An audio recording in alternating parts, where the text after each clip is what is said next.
Baba Shuaib, the correctional officer, born in Accra, Ghana, a Quranic researcher and a critical thinker based on religion, who does online lectures based on the guidance of the Quran on platforms such as Facebook, YouTube and TikTok since 2018. In Finland, and 13 years, QBE, in Classical Arabic and MSA in Quranic Arabic. The author of the Refer to the Quran, which helps every novice to understand the steps towards understanding the great Quran and the guidance of God in it. Time to rise and meet the challenge. Baba Shuaib is calling you out. Meet Baba Shuaib, a correctional officer with a mission. Today he's throwing down the gauntlet to the mushriks, no more holding back. With his logo shirt and cap, Baba Shuaib sits tall and confident. He says, the time for action is now. It's time to rise, to push past limits, and to become the best versions of ourselves. Baba Shuaib believes in the power of determination and resilience. His challenge is simple. Stand up, face your fears, and conquer them. Every day is a new opportunity, he says. An opportunity to grow stronger, to be better, and to leave a mark on the world. So, are you ready to accept Baba Shuaib's challenge? Are you ready to rise above and beyond? Join Baba Shuaib and let's show the world what we're made of, because the only limit is the one you set for yourself. Anyways, I don't know if I have any ugly picture anyways, but maybe the devils, because they have been chained, Muhammad Hijab couldn't put any ugly picture of me. So thank you for that once also, Muhammad Hijab. But anyways, MFG gave me a call and he said, brother, guess what? He mentioned you and, and I said, I told MFG that I have been a knapsack for the mushriks, right? I know a lot of them personally, like through conversation, but they know I've been on knapsack on their necks. And it's a long time coming. This was the right time, actually, because I think last year we made a plan that I was supposed to go to UK and the plan changed. And it was specifically also because of Muhammad Hijab last year. And then the plan changed. So yes, and God has everything, a reason for everything. And this is one of the reasons. And we just saw it. Muhammad Hijab just mentioned on his page. And he put the thumbnail on it and me on the cover. And guess what? He used my picture from my discussion with Mami Greece. You know how the video trended all over Africa and the world? Yes. So he used that picture of me and Mami Greece. And I think that's one of the best dressings I did in Ghana. So people complimented it a lot. So I guess the mushriks are also, they kind of like my dressing. So thanks to God. Right.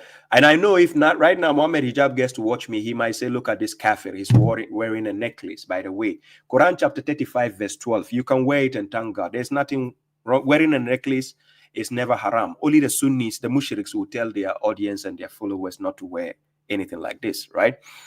Anyways, so before I started, you see me playing videos, a short video that I did concerning Muhammad Hijab, mentioning issues about the Quran alone, and then he said they are the biggest hadith rejectors. So if you didn't get to pay attention to the video I played before coming to the main video, this is what Muhammad Hijab himself said from a video that I took of him. Look. We're the biggest hadith rejectors on the planet. We are. So he said they are the biggest hadith rejectors on the planet. And he says, yes, we are. This is from the horse's own mouth, right? I'm not the one saying it. Muhammad Hijab said, they're the Sunnis, they are the biggest hadith rejectors on the planet. Then again, this same guy went in one of his videos and he says, you can actually be guided by following the Quran alone. This is what he said. It's absolutely true that the Quran can guide you. All these verses of guidance and stuff like that. You can be guided by the Quran alone. It can guide you straight to faith. No doubt about it. So, you see, so then again, he went ahead to say you can actually be guided by the Quran alone. And he says there's no doubt about it. Yes. Quran chapter 39, verse 18, God says, Allazina yastami'una al-qawla fayattabi'una ahsanahu or ahsana. Those who follow the best of the word. So even when you are listening to somebody speaking, always trim what the person is saying, trim out the bad things, and stick with the good statements the person says. So from the good statement of Muhammad Hijab, I got to hear him saying you can actually be guided by the Quran alone. And he says there's no doubt about it. This is from the horse's own mouth. But before to go on the video itself to tackle him, my brother MFG went on his platform yesterday. He went to Muhammad Hijab's program. And then in order to question, he went on specifically so that he can propose the idea of arranging a debate between Muhammad Hijab and myself, right? So then he asked him a question that, are you willing to have a debate with Baba Shuaib? Now, this is what transpired, and I'm going to play the video as it happened. I'm not playing all the video, but you are going to see, yeah, peace to you, MFG. You are going to see what actually transpired between him and MFG. And you can see Muhammad Hijab is actually very tensed. It seems like he is under pressure. I don't know what pressure, but I think Baba Shuaib is actually giving them pressure. Yeah, somehow, I don't know. But let's see how it transpired between him and MFG. Ramadan. Bro. What's your name, my friend? My name is Muhammad. I represent the Quran Alone community. I have a YouTube channel where we talk about the Quran Alone methodology. But Muhammad Hijab, I did have a very simple question for you. You did put a video about the gentleman who said Sunnis are mushrik, and you put a 10-second clip of the man speaking. And he's a good friend of mine, and he's my mentor. His name's Baba Shuaib, the correctional officer. And I was wondering, and I could see a lot of comments are saying the same things on the video. Would you be interested in actually debating him instead of just a 10-second video? I think it would be fair in scope of things, right? Well, the thing is, I mean, if I'm in speaker's corner, for example, you can come down. I don't know what country he's based in, the man. What country is he based in? The man is based in Finland, so it's a long trip. But okay. I mean, it would be fair for you to set up a debate online. We have the resources, and God told us to tabayyanu, right? Maybe he is saying something that has some sense to it. I'll consider that. I'll consider that a proposition. But just for now, because the time is short, give me your question, please. I'm asking you, would you be interested in debating Baba Shuaib? That's my question. Oh yeah, well, I mean, if I have the time for it, or if there's well, I don't see why not. I see why not. Well, if he comes on right now, I mean, if you've got him on there, if you can come on right now, we can ask a question. Well, if you got his number, tell him to come on right now. If you'd like, I can get him on right now. We've got 5-10 minutes. But... Muhammad Hijab, you said you don't have time when Muhammad came on to ask your question. Right? You just mentioned not having time. And then you are telling MFG to just give me a call to come on your platform of having a panel of 4 people. This is not an arranged dialogue or debate. You just want me to come in as a random caller. No. Baba Shuaib is beyond that. You don't expect me to do that. Oh, Muhammad Hijab wants to talk to you. So, you know, if you're sleeping, just get up. Oh, if you are with your kids, just get up. Stop. Leave the kids. Muhammad Hibijibis. Baba Shuaib is beyond that. You understand? MFG just came to open the floor for you. It's a red carpet. He just came to put the red carpet there for me to have a debate or dialogue with you. So he's just asking you the question that if you're willing to do the debate or dialogue. Now you are saying, no, you can tell him to come now. How? How does that work? Is that logical to you, Muhammad Hibijibis? No. So politely, Muhammad was never rude to him. MFG was never rude to Muhammad Hibijibis. But Muhammad Hibijibis just got angry out of nothing. I have the rest of the video. I might not play it right now to you, but he was so infuriated. He became very furious. Like he's like, if Muhammad Hijab has the guts to put his hand through the camera and grab Muhammad MFG, I swear to God, Muhammad Hijab will have done that. He just got pissed out of nowhere. But let the video end. Come on right now. But it shouldn't be a 5-10 minute thing, because obviously you brought a lot of points across which we've. I think it will be a 5. Look, I'll be honest with you. I'll be honest with you. Yeah. I think it will be a 5-10 minute thing. No, I think you are taking things. Guys, I'm sorry. Let me laugh here. God have mercy upon us.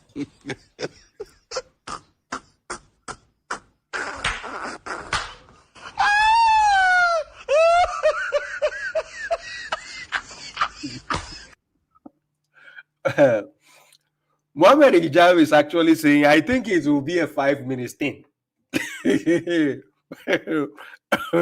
Muhammad Hibijibis, you think it's a joke, right? You don't know how Baba Shuaib is well prepared for you guys.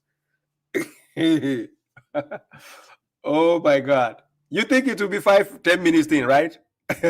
Don't worry, Baba Shuaib will get you at the right day. Let's go. No, I'll be honest. We've dispelled. Yeah, very good Ramadan. There's well, I don't see why not. I see why Okay, not. well, If he comes on right now, I mean, if you've got him on there, if you can come on right now, we can ask a question. Well, if you've got his number, tell him to come on right now. If you'd like, I can get him on right now. We've got It's not a 5-10 problem, minutes. Tell him to come on right now. But it's not, it shouldn't be a 5-10 minute thing, because obviously you brought a lot of points across which we've. I think it will be a 5. Look, I'll be honest with you. I'll be honest with you. Yeah. I think it will be a 5-10 minute thing. No, I think you are taking things. No, I'll be honest. Okay, so that was the video. It shows you the level of arrogance that Muhammad Hibijibis has, and is thinking, oh, this will be a 5-minute thing. So now, one thing that what transpired between him and MFG is actually he doesn't allow MFG to articulate or express himself clearly. So he kept on interrupting. He asked Muhammad a question. If MFG is about to answer, he will interrupt. Like I told you, I have a video concerning how to interact with mushriks, because they are very good at this. They are very, very good at it. They are bullies by nature, and so they want to interrupt you because they don't want your mouthpiece to make sense to their audience. No, they never want that. And that is why they feel superior when they are in the groups, right? They are in the pack of 4, 3, 6 people on the panel. That's when they feel very big. You understand? So you can see actually through the conversation, he was getting pinched by MFG. MFG was actually pinching him with the structure of the conversation. Number one, when MFG mentioned Baba Shuaib, Muhammad Hibijibis will have told him that, oh, come on, who is Baba Shuaib now? Who is Baba Shuaib? He will have said that. Now, I don't even know that dude. Understand? But now to go to the extent to tell MFG that Baba Shuaib should come to the speaker's corner, Hyde Park.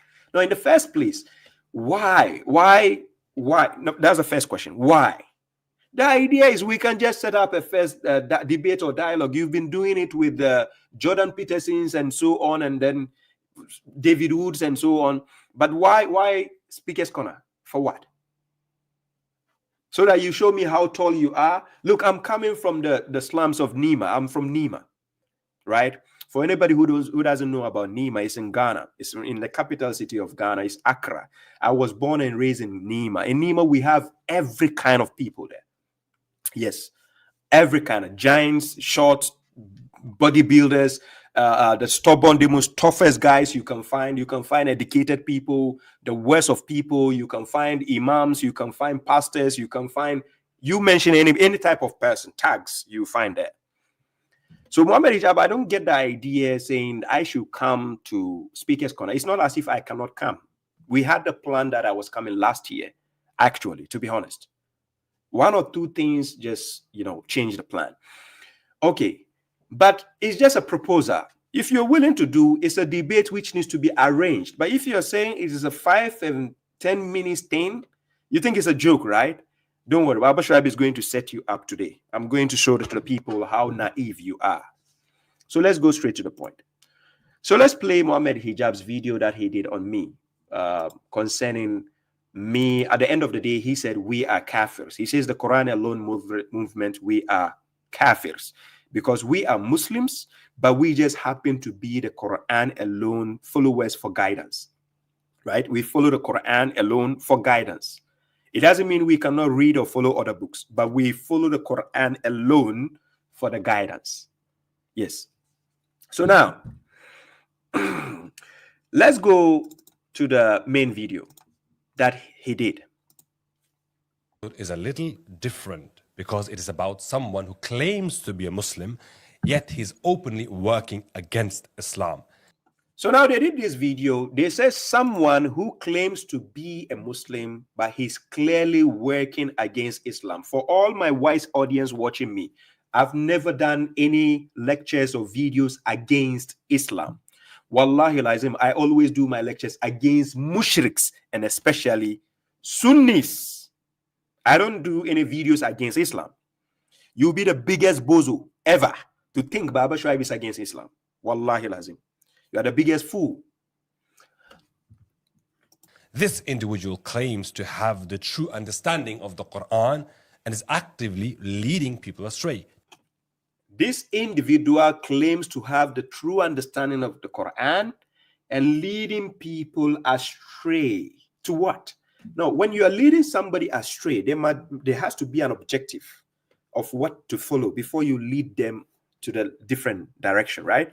So Quran is the objective. Quran is the book God sent to us as a guidance for mankind. Chapter 2, verse 185. Sharu Ramadan allazi unzila fihi al-Quran hudan linnas. Baba Shuaib has always been consistent with his videos talking about the Quran and how to lead people to the guidance of God, which is the Quran. You said Baba Shuaib is leading people astray. To which book? No, to which book? Or to which creed again? Or to what? To follow Bible? To follow what? Sahih Bukhari, Sahih Muslim, Jamia Tirmidhi, Abu Dawood? Or your what? Your Kutubu Sitta books? No, we are beyond that. They are garbages. We don't need that. And I'm very glad Muhammad Hijab put my video on his page. Actually, Baba Shuaib opening his mouth to call their books garbages. Thank you, Muhammad Hijab, for the promotion. I appreciate that. Muhammad Hibijibis. Let's go. Telling us that every scholar for the last 1400 years got the basic concept of Tawheed wrong. No, I never said every scholar, to be honest. Stop doing the straw man argument here. Baba Shuaib never said every scholar got it wrong. I only say you, the Sunni mushriks, got it wrong. Because in the first place, you call yourself Sunnis and you're proud to be Sunnis. So you're mushriks. You are the ones I'm talking about. Why will I say every scholar got it wrong? What in the name of God is that? According to him, the entire ummah are mushrikun. No, I never said that. According to me, there is no video where I said the entire ummah are mushriks. I said whoever causes division in Islam is a mushrik. We have the Sunnis, we have the Shia, we have the Tijanis, we have the Ahmadis, we have the Qadiriyya, Salafiyya, Sufi. You mentioned them. You are mushriks, the ones who cause division. Because we follow the hadith. So now you define it very well. Because you follow the hadith. But which hadith? Because the Quran is the real hadith. Allahu nazzal al-ahsan al-hadith. The best hadith is the book of God. So you follow which hadith? Quran chapter 45 verse 6. Tilka ayatullahi natluha alayka bil haqq fa bi ayyi hadith ba'da Allahi wa ayatihi yu'minun. So in which hadith after God and his verses will they believe? So you should be a hypocrite. Not only a hypocrite, a mushrik for believing in other garbage books God never gave you. That's what Baba Shuaib meant. Which is a very, very strange statement. How is that strange? Baba Shuaib has been clarifying this for several years. I've been consistent online for 8 good years. 8 good years. Thanks to God, my daughter is turning 9 years this year. And I've been consistent for 8 good years on social media. And you say it's strange? And whilst I've been explaining every video I do, I explain why you are mushriks. Here's a snippet of one of his videos where he explains this in the light of an ayah from the Quran. The snippet, I actually did a 1 minute, 10 seconds video, and then they played only the 10 seconds out of my video and did a 15 minutes video for rebuttal. Hey, how is this fair? I did 1 minute, 10 seconds video. You never played 1 minute, 10 seconds. You played only the 10 seconds, leaving the 1 minute in the bush. And then you say you are doing a rebuttal against Baba Shuaib. You know, that's not fair because you guys are misleading your Sunni, audience. But let's go. See for yourself and we will respond in kind. You said Islam cannot be practiced without adding the garbage hadith you have invented, because to you, something has to be pertinent to the Islam of God before you can be satisfied. When the name of God alone is called, you don't like it. Quran chapter 39 verse 45. You are disgusted by it. So you in turn become a mushrik. I don't care whether you call yourself a Sunni, Shia, Tijaniya. He's citing verse 45 of Surah. My video that you played for 10 seconds was very clear. I don't know what kind of brain you need to understand what Baba Shuaib was saying. But according to them, they are going to say I misquoted the verse, or maybe I took the verse out of context. Which the Sunnis are very professionals at doing that. Misquoting the verses of the Quran out of context. They are very good. But the reason why I said you didn't play 1 minute, 10 seconds of my full video to get the gist of what I was saying, I started the statement from somewhere and I ended it by quoting that verse to prove my point. You cut where I started the statement and then you just use the 10-second side just to do your straw man arguments and fallacy. Let's continue. Az-Zumar, which translates as, yet when Allah alone is mentioned, the hearts of those who disbelieve in the hereafter are filled with. So I quoted chapter 39 verse 45. In Quran chapter 39 verse 45, I had a context to what I was saying. That's why I did the video.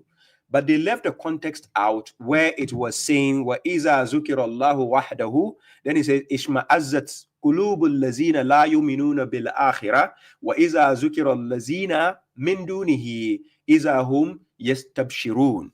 Now the reason why I quoted that verse is because if you go to Quran chapter 2, listen carefully, Surah Al-Baqarah, chapter 2 verse 8, God says, wa minan nas man yakulu amanna billahi wa bil yawmil akhir wa ma hum bimu'minin. So God is saying among the people are those who say we believe in God and the last day, but they are not believers.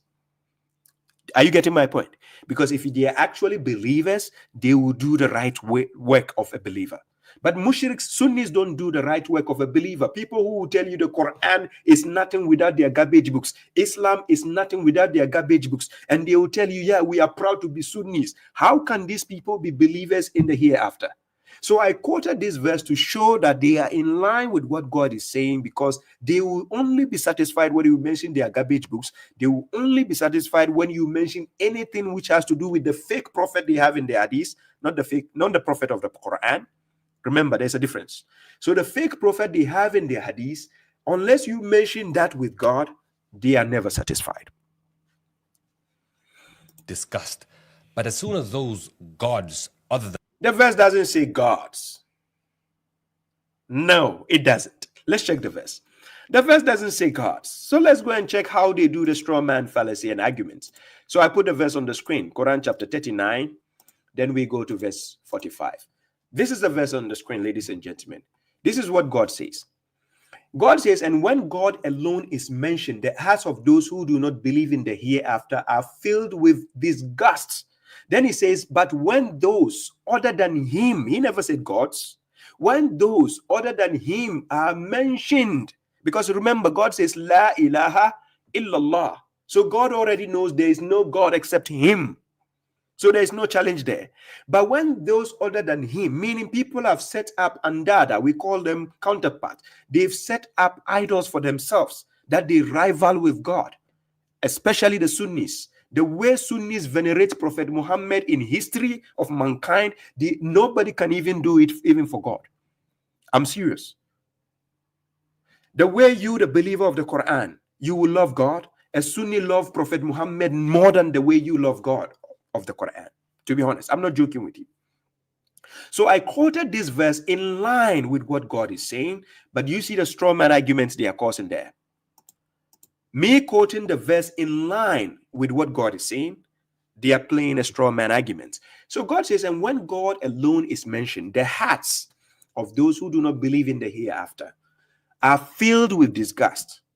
But when those other than him are mentioned, then they rejoice. Exactly what the Sunnis do.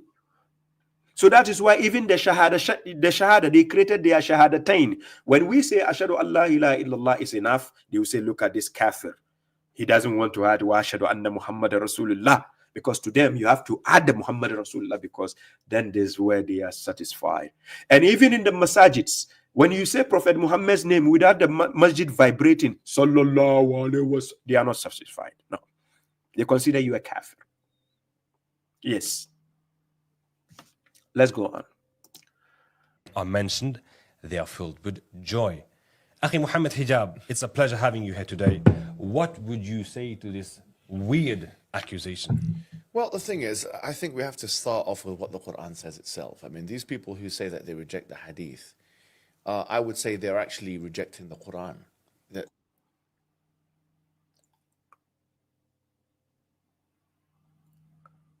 Guys, let it make sense. These people who said they are rejecting hadith, then he said, I think they are actually rejecting the Quran. So what is that? Co-equal, right? Do you see the logic here? He is trying to make the Quran and the garbage books co-equal. But let's go on. Itself, because the Quran makes it very clear in many, many verses that the Quran wants us to follow Allah and the Messenger. Thank you. We agree. The Quran wants us to follow God and His Messenger. Allah and His Messenger. We agree. We are going to see where you and I differ. We are going to see. It's evident. Everybody is going to see where you and I differ. Remember, he's an Oxford bozo, and he's a university graduate, and he's proud of his degrees and qualifications. And when he was talking to MFG, come and see the pride in this guy. After MFG, they took him off. They took MFG off from the program yesterday. Then Muhammad Hijab started talking about, yes, you know how many qualifications. Hey, Muhammad, with all these qualifications, your HBGB is rising. Anyways, let's go. And it even explains how. So we'll start with the most generic verses. We know that. وَأَطِيعُ اللَّهَ وَأَطِيعُ الرَّسُولِ. Their usual national anthem. أَطِيعُ اللَّهَ وَأَطِيعُ الرَّسُولِ. Let's go. Have these many verses that say something to the effect of that, which is that obey Allah and obey the Messenger. But how do you obey the Messenger? It's essentially operationally impossible to obey the Messenger. So now he's going to give his opinion. Listen carefully. How do you obey the Messenger? Instead of quoting the verses of God to give the answer, because God says, وَلَا يَأْتُونَكَ بِمَثَلٍ إِلَّا جِئِنَاكَ بِالْحَقِّ وَأَحْسَنَ تَفْسِيرًا. Remember that verse? Quran chapter 25, verse 33. They will not present to you an argument, a case, an instance, or an example. وَلَا يَأْتُونَكَ بِمَثَلٍ. Then God says, إِلَّا جِئِنَاكَ, except we brought you the truth, or we bring you the truth. Then God says, وَأَحْسَنَ تَفْسِيرًا, and the best in commentary or explanation. So God has already given the prophet in the Quran, he has given him the truth and the best explanation. What else do you need? Nothing, right? But listen to Muhammad Hibijibis.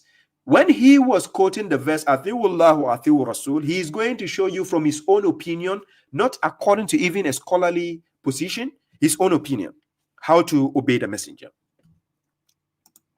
Obey the Messenger. But how do you obey the Messenger?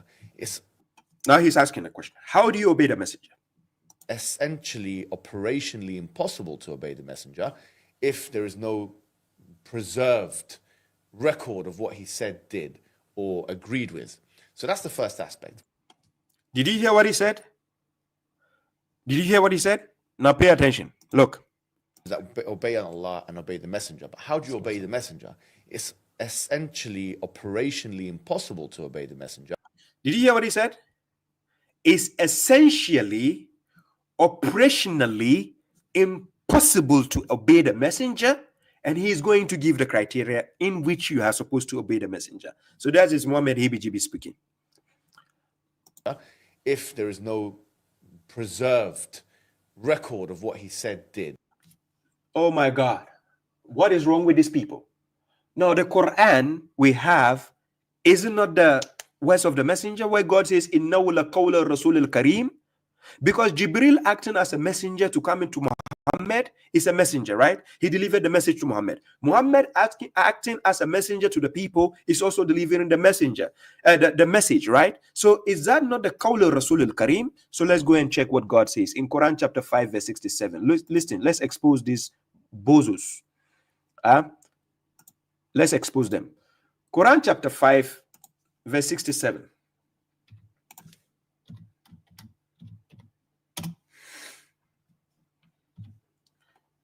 This is what God says in this verse. So God says, Ya ayyuha rasul, balligh ma unzila ilayka min rabbik. Then he says, Wa in lam taf'alu, فما بلغت رسالته والله يعصمك من الناس إن الله لا يهدي القوم الكافرين. So now God says, "O you messenger, convey what has been revealed to you from your Lord, and if you do not, then you have not conveyed his message, but God will protect you from the people." And then he tells you clearly, God does not guide the disbelieving people. Okay. Now, when I take you to Quran chapter 98,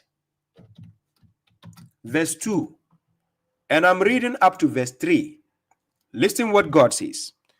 God says, Rasulun min Allah, yatulu suhufan mutahhara. Then he says, Fiha kutubun qayyima. This, because of the suhuf, this suhuf up here, because of the suhuf you are looking up here, it is because of the suhufan, God is saying Fiha. Because the pages, because of that pages, God is saying Fiha, because he told you reciting purified, mutahharat. Mutahharat, the pages. Then he says Fiha kutubun qayyima. These verses that the messenger is reciting are coming from purified pages which has been written down. So through the pages which has been preserved, which is the Quran, the words of God, that you need to obey the messenger from, the words of God.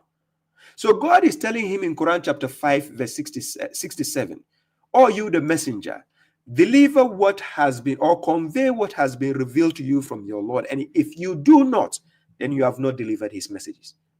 And God will safeguard you from the what? People. Indeed, God does not guide the disbelieving people." So do you see? But let's listen to what Muhammad Hijab said. Agreed with. So that's the first aspect. The second aspect is, there's a very interesting verse in Surah Al-Nahl, in chapter number 16, verse number 43, where Allah mentions that we have sent to you the dhikr, لِتُبَيِّنَ لِلنَّاسِ مَا نُزِّلَ إِلَيْهim. The verse he's quoting is actually in chapter 16, verse 44. There's a verse before it, which is the verse 43, right? So he's quoting just the verse 44, but he said verse 43, so it's a slip of a tongue. It is the verse 44, which is actually the one he's quoting. But the reason why they like to quote verses out of context, they are never consistent with the way God says things. So they like to say things out of context. And I'm going to help him to understand that verse, because from the Sunni perspective, they interpolate their own words in the words of God. And this is what God hates. Quran chapter 10, verse 82, God says, وَيُحِقُّ اللَّهُ الْحَقَّ بِكَلِمَاتِهِ وَلَوْ كَرِهَ الْمُجْرِمُونَ. God will enforce the truth with his words, even if you, the criminals, dislike it. Yes. So now, you, the criminal, we are going to see the verse you are quoting out of context, what you are trying to say. But let's let you finish. Where Allah mentions that we have sent to you the dhikr, لِتُبَيِّنَ لِلنَّاسِ مَا نُزِّلَ إِلَيْهim, that to show the people what has been sent down to them. Now, this is very important. He said to show the people what has been sent down to them. Guys, listen carefully. Listen carefully. I'm going to expose Muhammad Hijab on this part. I have a lot of lectures concerning this topic, these verses and so on. But I'm going to expose him, and you are going to bear witness to that. So check carefully how he said this and the choice of words he's using. مَا نُزِّلَ إِلَيْهim, that to show the people what has been sent down to them. So he used the word show the people what has been sent down to them. Listen carefully. Muhammad Hijab chose the word show the people what has been sent down to them. Let's go and check the context. Let's see the context, if that is exactly the way Muhammad Hijab is saying it. Is that the context? So let's see. Quran chapter 16, verse 43. It says, وَمَا أَرْسَلْنَا مِن قَبْلِكَ إِلَّا رِجَالًا نُوحِي إِلَيْهِمْ فَاسْأَلُوا أَهْلَ الذِّكْرِ In kuntum la ta'lamun. This is the 43 he mentioned. But this is not the verse he quoted. He quoted the next verse, which is the 44. But the 43 is connected to the verse below. What you realize mostly the Sunnis do is the 43, they will put al-ilm instead of al-zikr. They will say people of knowledge. When God is saying people of the remembrance, there's a big difference. If you ask them again, who are the people of the remembrance, they will say they are scholars of hadith. Hey, these people. So we did not send before you, Muhammad, except men to whom we inspired. Because you just need to go and ask the children of Israel. Because they know about Moses. They know about John. They know about Jesus. They know about other prophets. So ask them. This is the people of the zikr. As zikr God is talking about. He's not saying al-ilm. He says al-zikr. Mushriks will twist this verse and put al-ilm or ulama there. Ask those of knowledge. Have you normally heard them saying that? Even Muhammad Hijab agrees with that. They are Sunnis. That's their understanding. If you do not know, it's in a plural form, talking to the believers. If you do not know. So yes, we know. God sent messengers in the past. He's not asking us to go and ask hadithiyuns. But let's continue the context. Verse 44. Then God says, Bil bayyinati wa zubur. Then he says, Wa anzalna ilayka zikra litubayyina linnas ma nuzila ilayhim wa la'allahum yatafakkarun. So God says, with proofs and scriptures, and we have revealed to you the remembrance. So mushriks will automatically translate the word zikra as the Quran, which is where the twisting figure comes in. No, you don't just automatically say zikra is the Quran. There will be a conflict of interest. In some context, implicitly you can use, but not explicitly. The moment you're trying to interchange those words explicitly, it becomes a problem. So Sunnis are very good with this. When it says zikra, they will say it means the hadith. When it says hikmah, they will say it means sunnah. When it says, whatever God says, they have the opposite meaning for it. So the verse is clear. With proofs and scriptures, because people of the past were giving proofs and scriptures. Then he says, and we have revealed to you, Muhammad, which is a second person pronoun, telling you the zikra. Where do we find our zikra? We find it in the Quran. If you go to Quran chapter 38, verse 1, God says, Swad wal Quran zi zikr. What does it mean? By the Quran possessing the remembrance. So the Quran possesses the remembrance. This is my wallet. This is correctional officer's wallet. My wallet is possessing my money. It's possessing my money. So my wallet is not my money. But in some context, I can be talking to somebody and my wallet will be on the table. And I said, hey, give me my money. It's there. Give me. So now, indirectly, implicitly, when I say give me my money, you know my wallet contains my money. So give me my money. Okay, it's there. Then I take your money and give it to you. Implicitly. Explicitly, God has actually exemplified the word by showing us how it is utilized in the Quran. So he mentions the Quran, that Quran possesses the zikra. That's why he says, وَلَقَدْ يَسَّرْنَا الْقُرْآنَ لِلْذِكْرِ فَهَلْ مِنْ مُدَّكِّرٍ. You understand? So understanding how the Quran diversifies or explains itself will actually eliminate those twisting the mushriks like to do in the Quran. So let's examine the verse. God says, we have revealed to you the remembrance that you may clarify to the people what we have revealed to them. God never says to you. He will have used the jama'u, the masculine, and he'll have used a group, a plural sentence by saying ilaykum, to you all. But he says to them, which is a reference to the context above, talking about the people of the past who have the zikra. Also, they are the people of the zikr. Are you getting my point? So since they are the people of the zikr, God has now revealed a zikra inside the Quran because he tells you what possesses the zikra. The Quran possesses the zikra. So out of the Quran, you are going to take the zikra there to remind them also. to remind the people who received the azikra of the past. So manu zila, then in the past tense, in Arabic we say fil ma'adi. It's in the past tense. You understand? If it was talking to the believers, including Prophet Muhammad and the believers, it would say manu zila ilaykum, including his people. But it says ilayhim.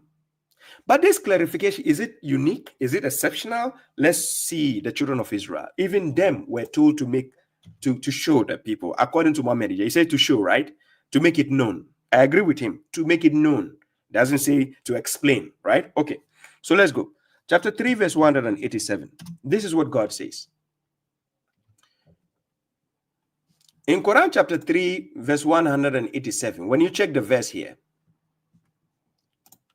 he's telling the children of Israel, then he says, Wa is akhazallahu mithaqal lazina utul kitab. Then he says what? Latubayyinunnahu linnas. He says, and when God took a covenant with those who were given the book, that you shall make it known to the people and do not conceal it. Then he says, wala taktumunahu. So do not conceal it. Now you see clearly in the verse, it is telling you here, and when God took a covenant with those who were given the book, that you shall make it known to the people and do not conceal it. So now it's talking about concealing it, and it's talking about making it known. So when Prophet Muhammad, peace be upon him, as a messenger also received the Quran, inside the Quran, it possesses the azikra. He has to make it known to them.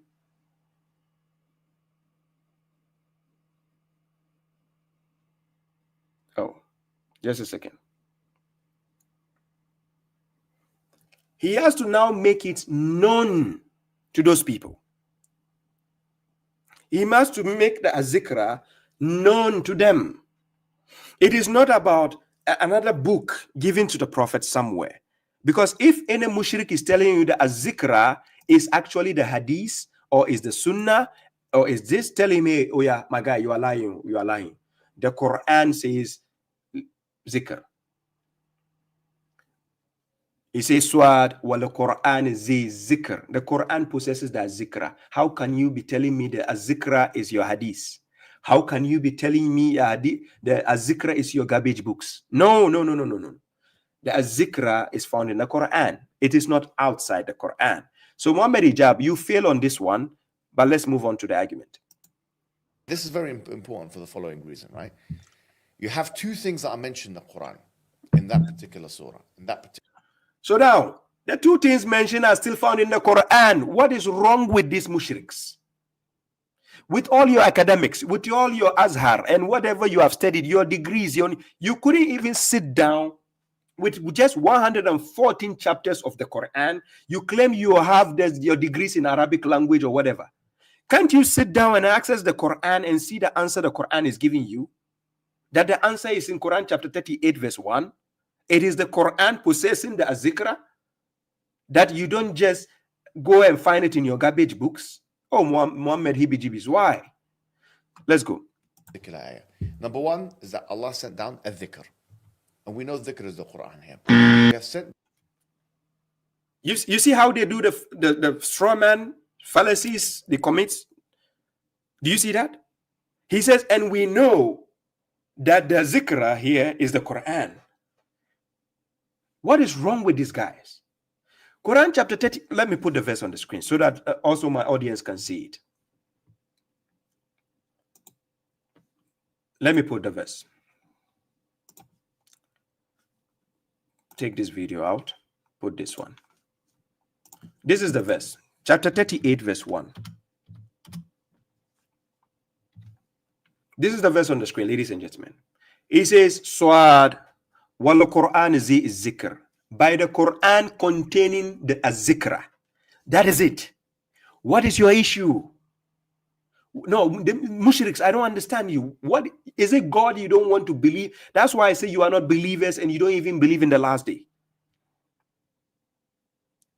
God says the Quran contains the azikra. So even if God says he is preserving the az-zikra, we know az-zikra comes with the Quran and it's inside the Quran. So that's why he says in Quran chapter 54, this is what God says. Look, chapter 54, verse 17. Listen what God says. Oh, sorry. Chapter 54, verse 17. This is what God says. God says, وَلَقَدْ يَسَّرْنَا الْقُرْآنَ لِلْذِكِرِ. Then he says, فَهَلْ مِن مُدَّكِّرٍ. And we have certainly made the Quran easy for the remembrance. So you see that zikra has the lil zikr. For the zikra, then he says, so is there any remembrance? Like anyone who wants to remember? Or is there any remembrance? So now, go back to Muhammad Hijab. Listen to him. لِتُبَيِّنَ لِلنَّاسِ مَا نُزِّلَ إِلَيْهِمْ. And then you have another aspect here, is you doing tabyin, you doing clarification, you doing an expounding of what has been revealed. Do you see? Because he misquoted the verse and he put the zikra to mean the Quran. So now he is now telling us that it is the prophet who has to do the clarification of the Quran. It is the prophet who has to do the exposition of the Quran. It is the prophet who has to do the explanation of the Quran. Sorry. Muhammad Hibijibis. That is not the point. Let me correct you again. Quran chapter 75, verse 16. Let's see, is it the prophet who has to do the clarification of the Quran? Is that so? Let's check what God says. This is the exposure of what Muhammad Hibijibis was saying. So Quran chapter 75 verse 16. God says, La tuharrik bihi lisanaka lita'ajala bihi. He's telling the prophet, do not move your tongue with it in order to hasten with it. Then it continues. Indeed, upon us it is gathering. That is the collection, the jama'u. You hear the mushriks asking you who compiled the Quran, who gathered the Quran, who compiled the Quran, right? This is what God is saying. God says, Inna alayna jama'ahu wa Qur'anahu. Indeed, upon us is its clarification and its reading. So the clarification of the Quran, upon us is its collection, that is the gathering, the compilation. Upon us it is compilation and its reading. So its reading and compilation is the duty of God to show what needs to be done. Then again, verse 18. فَإِذَا قَرَأْنَاهُ فَاتَّبِعْ قُرْآنَ. So when we read it, then follow its reading. Listen carefully. Then God continued. He's telling the prophet again. ثُمَّ إِنَّا عَلَيْنَا بَيَانَهُ. That is bayana. So he says, then upon us, not upon you, Muhammad. Listen carefully. Mushriks, listen, because I know the brain damage is too much. Then indeed, upon us, it is clarification. Bayana is in the hands of God. It is not in the hands of Muhammad. As a matter of fact, you will never find a single verse where it says Muhammad should do the bayan of the Al-Quran. No. God has already done it himself. It is God doing the clarification. As a matter of fact, apart from this verse, this is another verse to tell you where God has done the bayan. Quran chapter 6 verse 105. This is what God says. God says, وَكَذَلِكَ نُصَرِّفُ الْآيَاتِ وَلِيَقُولُوا دَرَسْتَ وَلُنُبَيِّنَهُ لِقَوْمِ يَعْلَمُونَ. Thus have we conducted the verses that they may say, you, Muhammad, you have studied, so that we may clarify it. It didn't say you, Muhammad, clarify it. We may clarify it to people who know. Muhammad Hibijibis, you are being schooled for free. Baba Shuaib will school you for free. You think it's a 5-10 minutes thing, right? I'm going to use 2 hours to school you very well. You are a bad student in the university. I don't think you are a good student. But let's continue. Aspects here which are preserved and part of Islam. According to Quran, you have that which is the Quran itself. And number 2, you have the tabyin or the clarification and the explanation of the Prophet Muhammad sallallahu alaihi wasallam. Where does it say that? Where? The clarification of the Prophet Muhammad sallallahu alaihi wasallam. Because this is what the garbage books have been putting in their heads. So they leave the guidance of God, and some scholars who have never met the Prophet will be playing with the words of God. You also have a verse in Surah Al-Ahzab where Allah mentions, because someone could argue, a counter argument to this could be, well, a dhikr here is only the Quran. And this, we're talking about one part of the Quran, maybe. He says somebody can argue that the zikr is only the Quran. We said it's found in the Quran, not outside the Quran. You claim it's outside the Quran. You are trying to justify the zikr being the explanation of the Prophet. You mean the hadith, right? Till date, if you ask them, you quote chapter 2, verse 238, Salatul Wusta.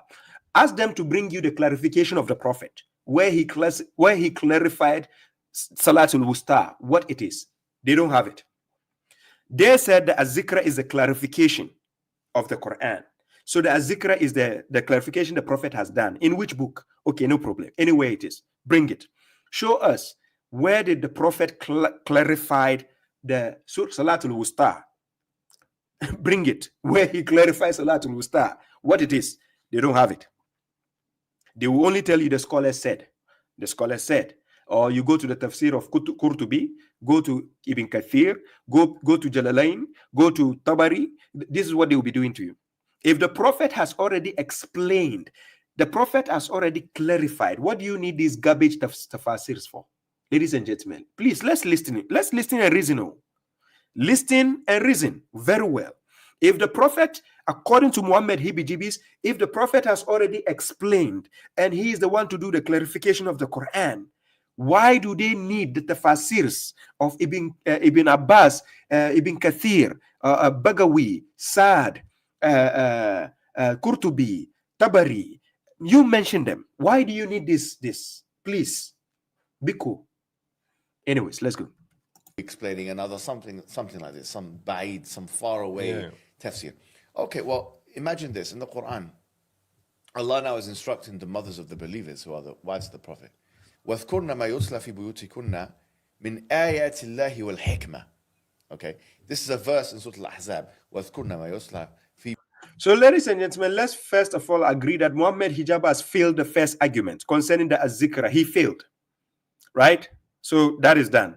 He is going to fail again on Hikmah, and I'm going to school him very well on Hikmah. Now check. بُيُوتِكُنَّ مِنْ آيَاتِ اللَّهِ وَالْحِكْمَةِ. He's quoting chapter 33, verse 34. You have two things, ayatullah or ayatullah. You have which are the ayat Quran. Okay. Well, hikmah. So according to him, Muhammad Hijab, hikmah, listen carefully. According to him, hikmah is not the Quran. You don't get any wisdom from the Quran. You only get the verses of God, but no wisdom. He is going to tell you the hikmah, it is something else, but he will still tell you hikmah is the Quran again, the verses of God. Ladies and gentlemen, correctional officer will help you to listen and reason, but listen carefully when you are listening to people with these hibijibis. Please, you pay attention. I'm going to show you this this fumble this guy did. Listen. Something else called hikmah. Yes. So what's interesting here is that Allah is mentioning that in your houses, mothers of the believers, there are two things that are mentioned. He says there are two things that are mentioned. Pay close attention. He is going to make a slip up. Listen. And they are mentioned independently. Number one is ayatullah, Yes. which is the Quranic verses. And number two is al-hikmah. Al-hikmah is the sunnah of the Prophet Muhammad sallallahu alaihi wasallam. So now he goes ahead to say the hikmah is the sunnah of the Prophet, which means hikmah is not found in the Quran, and the Quran doesn't possess any wisdom. After God saying Yasin wal Quran al-Hakim, by the wise Quran.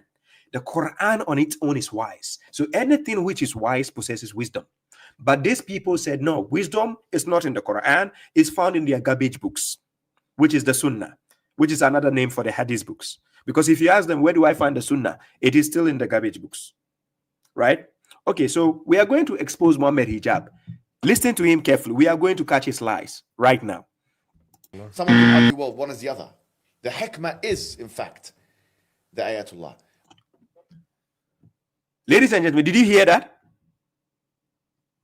No. Acrobat to come first. God have mercy upon us.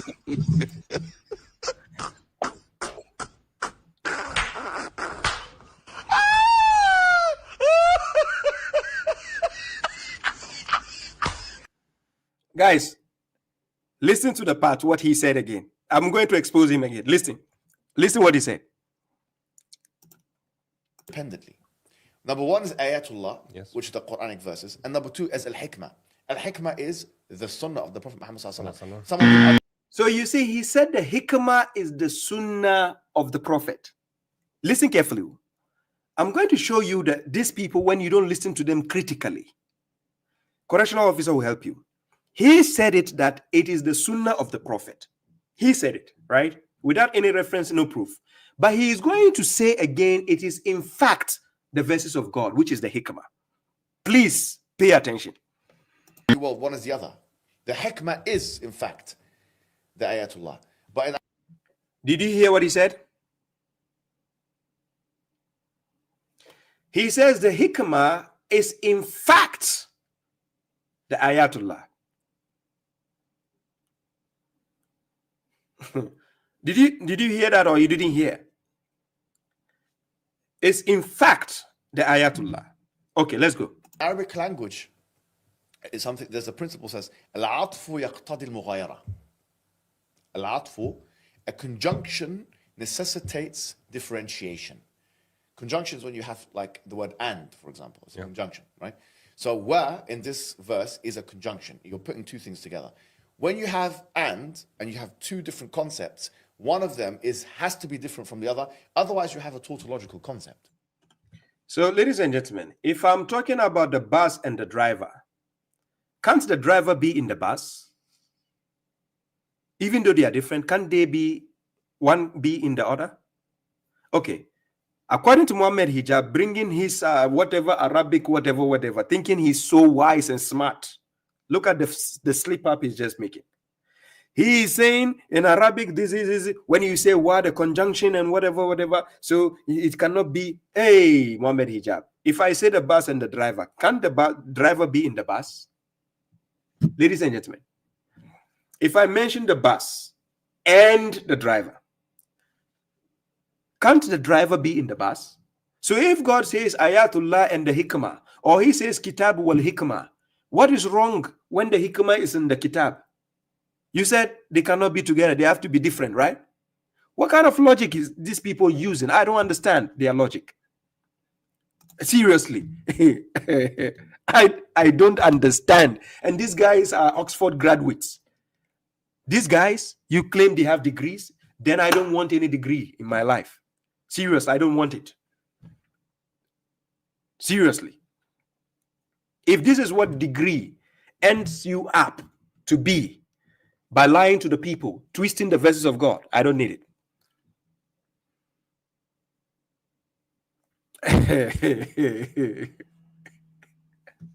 Yes, MFG. Hey! Okay, let's go. Thank you. Let's continue. Yeah. Which means that according to the Quran, there are two things that have been preserved. Two things which are mentioned in houses, mentioned as remembrance, mentioned as guidance, mentioned as clarifications. You have the Quran and you have the hikmah and the sunnah. Now let's go to the Quran to see where we find that evidence. Instead of asking the Quran for the answers, he doesn't do that. He will be using his opinion. He's thinking his degrees will help him, not in front of the correctional officer. Your PhD or whatever doesn't help you in front of the correctional officer. I'm called correctional officer for a reason. For criminals. Yes, in Islam. The criminals in Islam. That's why I'm called correctional officer. So now, correctional officer is going to deal with you.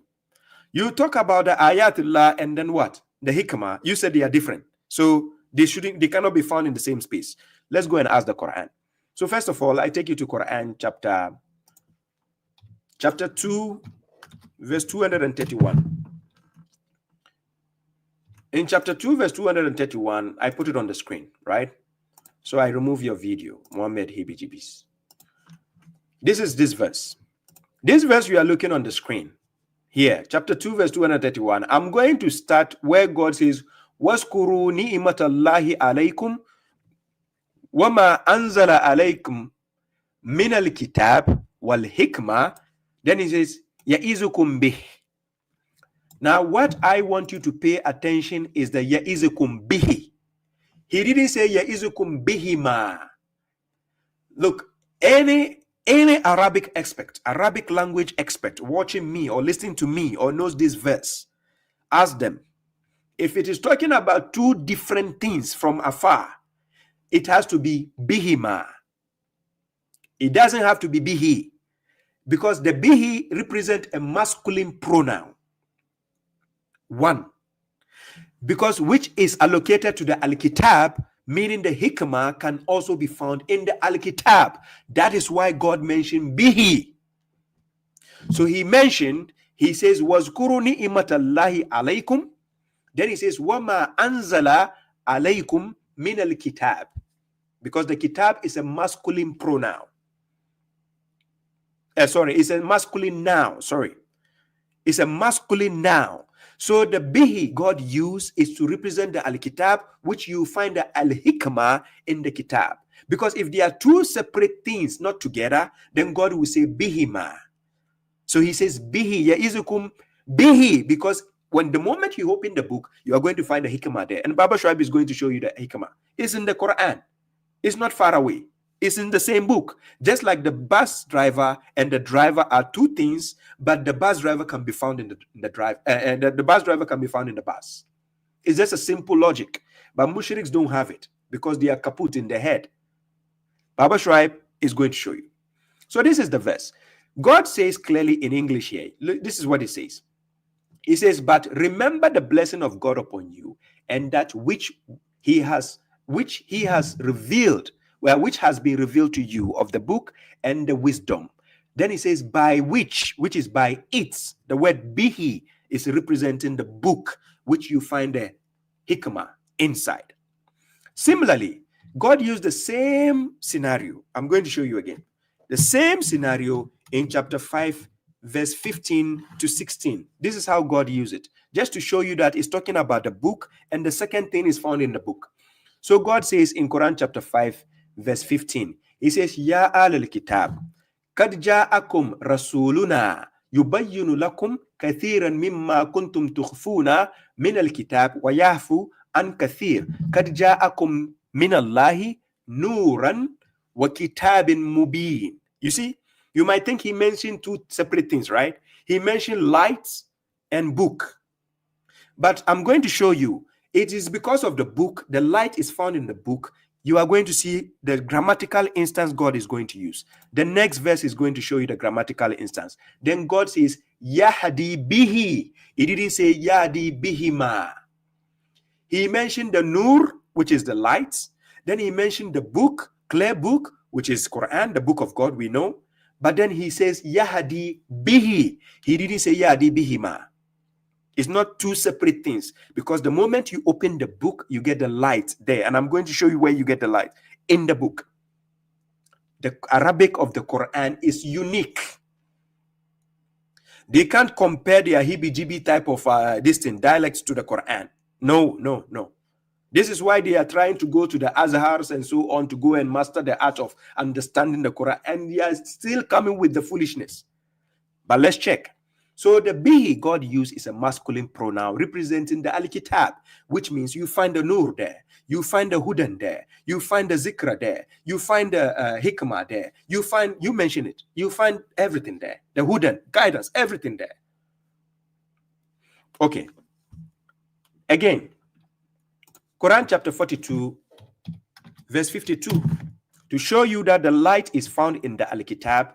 This is what God says. God says, وَكَذَلِكَ أَوْحَيْنَا إِلَيْكَ رُوحًا مِنْ أَمْرِنَا مَا كُنْتَ تَدْرِي مَا الْكِتَابِ. Then God says, وَلَا الْإِيمَانِ. Then God says, وَلَكِنْ جَعَلْنَاهُ. He didn't say جَعَلْنَاهُمَا. He's not talking about two different things. He's talking about what? One thing, which can be found in the other one.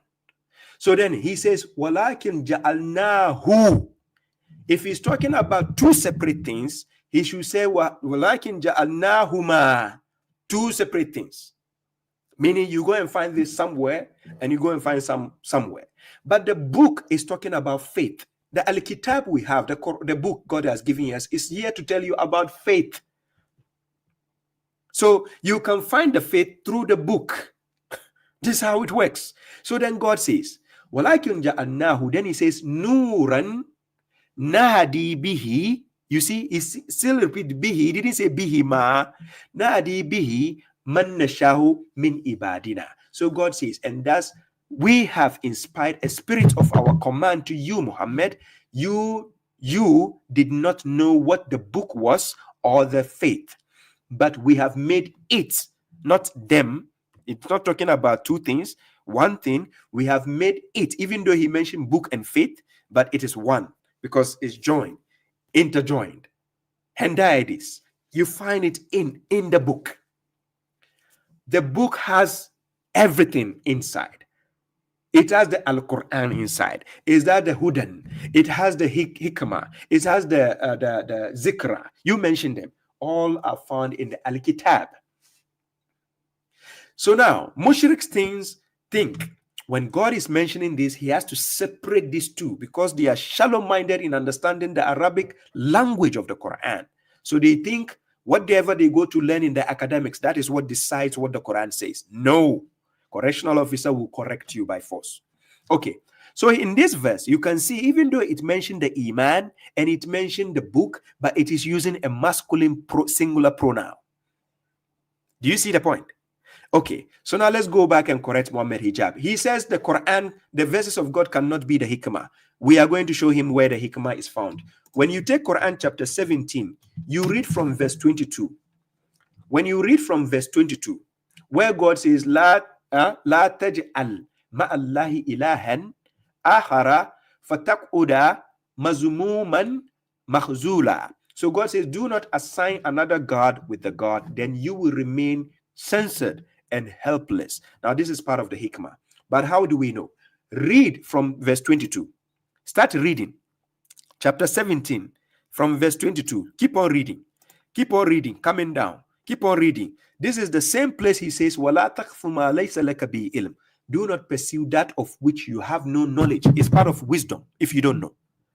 It is only a fool who will be following things he doesn't know.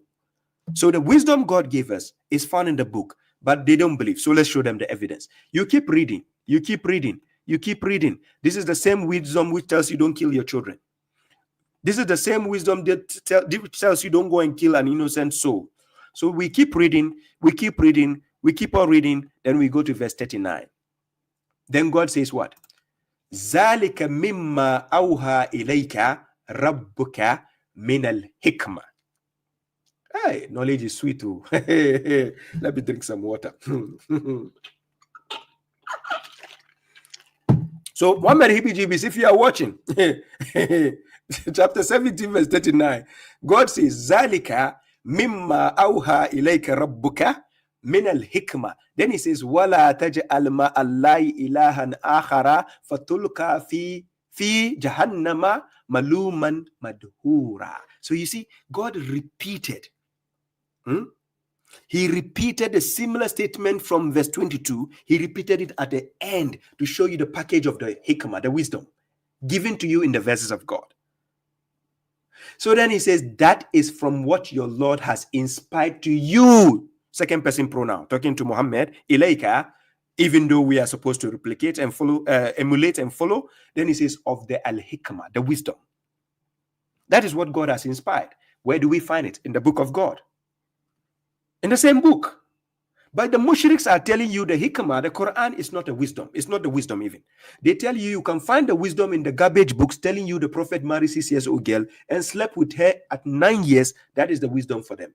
So no wonder. If you're married to this kind of people, I'm sorry. I'm sorry.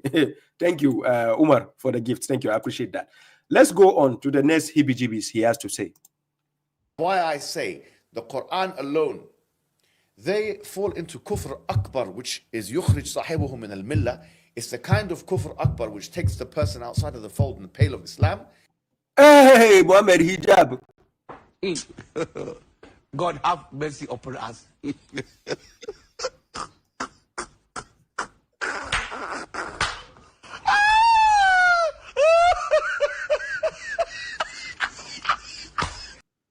So from all the nonsense he just said concerning the zikra being the explanation of the prophet, concerning the hikmah found in the garbage books being the sunnah, all this garbage he just said, That is, he just draw a conclusion that why the Quran alone followers, they are just kafir. They are doing shirk akbar. Hey, Biko, this guy, with all your Oxford, whatever, this is how you are. No wonder you took down the video when Muhammad from God was only proposing that you should have a debate with Baba Shah. You took down the video because you went on a rant. Oh, I thought you were a bully. All of a sudden, you don't want the world to see that side of you. Muhammad Hijab, people already know who you are. It's not now you had to hide anything. Or is it because of your popularity, or you might lose endorsement deals? Okay, so you took the video down because you went on a rampage. You're on a rant, but the degrees, whatever, you said you are going to beat whose father in who? Hey, Muhammad. Okay, let's go. Because they have not just rejected the hadith and the Prophet, they have rejected. Muhammad Hijab, the verses you quoted, these two verses you quoted, there is no line of us rejecting the Prophet there in the things you just said. You just committed a fallacy. It's a logical fallacy you committed. Yes, logical fallacy. Hey, please tag Muhammad Hijab. He's using the name Muhammad. I've already tagged him. Tag him, Muhammad Hijab, so that he can watch in the night to give him sleepless nights. Baba Shuaib is going to torment this mushrik. So wallahi. Let's go. Quran itself, very clear verses of the Quran, many verses of the Quran telling you to follow the Prophet. He says many verses of the Quran telling you, wallahi, to follow the Prophet. Then all of a sudden he's quoting chapter 59 verse 7. Oh my God, this guy. How can such a guy be a bully? I don't understand. Is it because he's giant and thick tall? I have people like him though, who are giant and thick tall, but they are not bozofied in the head like this. Let's go. Whatever the Prophet ﷺ told you to do, then do it. Whatever he told you not to do, then don't do it. Ladies and gentlemen, he lied though. I can't be this away, you see. He lied. He lied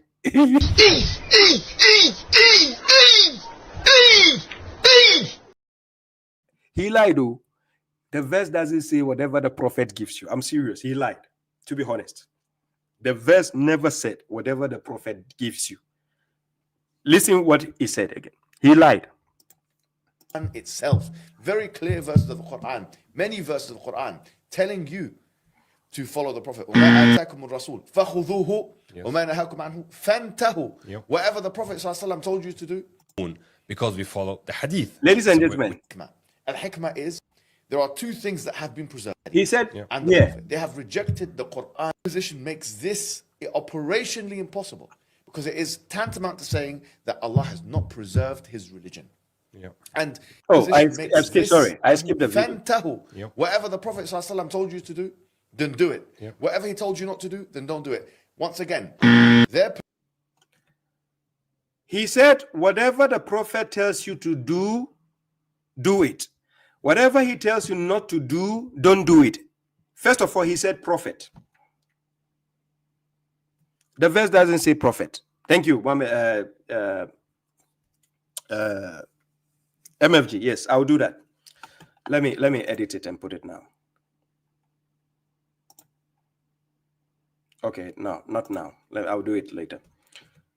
Look, he said, whatever prophet tells you to do, do it. Whatever he says not to do, don't do it. And he used the word prophet. The verse never said prophet. The verse is not talking about what to do and not to do. So he misquoted the verse. This is how they lie to you for ages, and you never checked, because you think he's Oxford University graduate. You think he's very popular, 1.3 million subscribers on YouTube. You think Muhammad Hijab is an actor, the now famous film actor, the Sunni actor. He's acting movies, by the way. The MMA wrestler. Is it a boxer or a wrestler? I don't know. The giant, the Goliath of UK. He's Goliath and I'm David. This is interesting.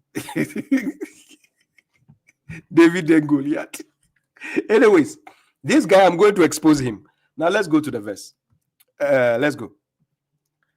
He lied about the verse. Chapter 59, verse 7.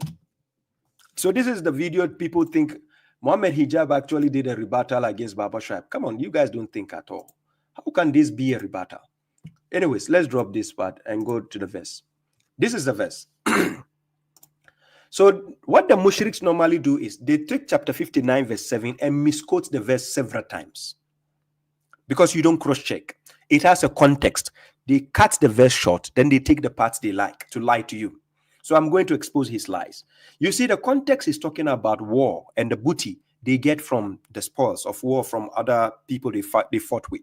So God says, whatever God awarded to his messenger from the people of the towns, it thus belongs to God and to the messenger and to the relatives, the orphans, the poor people, and the wayfarer, so that it will not be rotated between the rich among you. So this is the context. He says, Ma afa Allahu ala rasuli min ali al-qura falillahi wali rasul. Then he says, wali zi kurba wali yatama wal masakin wabna sabil kayla yakuna dulata bayna al-agniya'i minkum. Then he says, wa ma atakum rasul fakhuzuhu wa ma nahakum anhu fantahu. Then he says, wattaqullaha inna allaha shadidul iqab. So now the verse is now talking.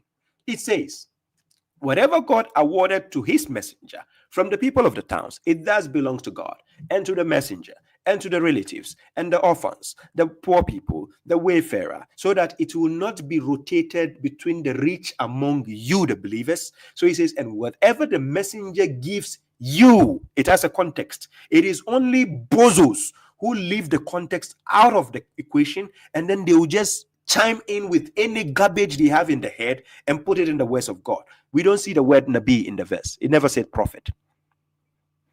And we don't see the verse where it says, whatever the messenger tells you to do. That's not what the verse says. The verse never says, whatever it tells you to do. Is that what the verse says? The message that the prophet tells you to do? No. There's nowhere the verse where he says the prophet tells you not to do. Again, no. And even if it is there, the context is not about hadith books. It is not about following hadith books. The context says, and whatever the messenger gives you, then take it. As a matter of fact, the messenger never gave us hadith books. Sahih Bukhari. Nowhere in the Quran does it say the messenger brought hadith books. Nowhere. The messenger never gave me Sahih Muslim or Sahih al-Bukhari or Jami al-Tirmidhi or Sunan Ibn Majah or Sunan al-Nasa'i and Abu Dawood, and so he never gave us.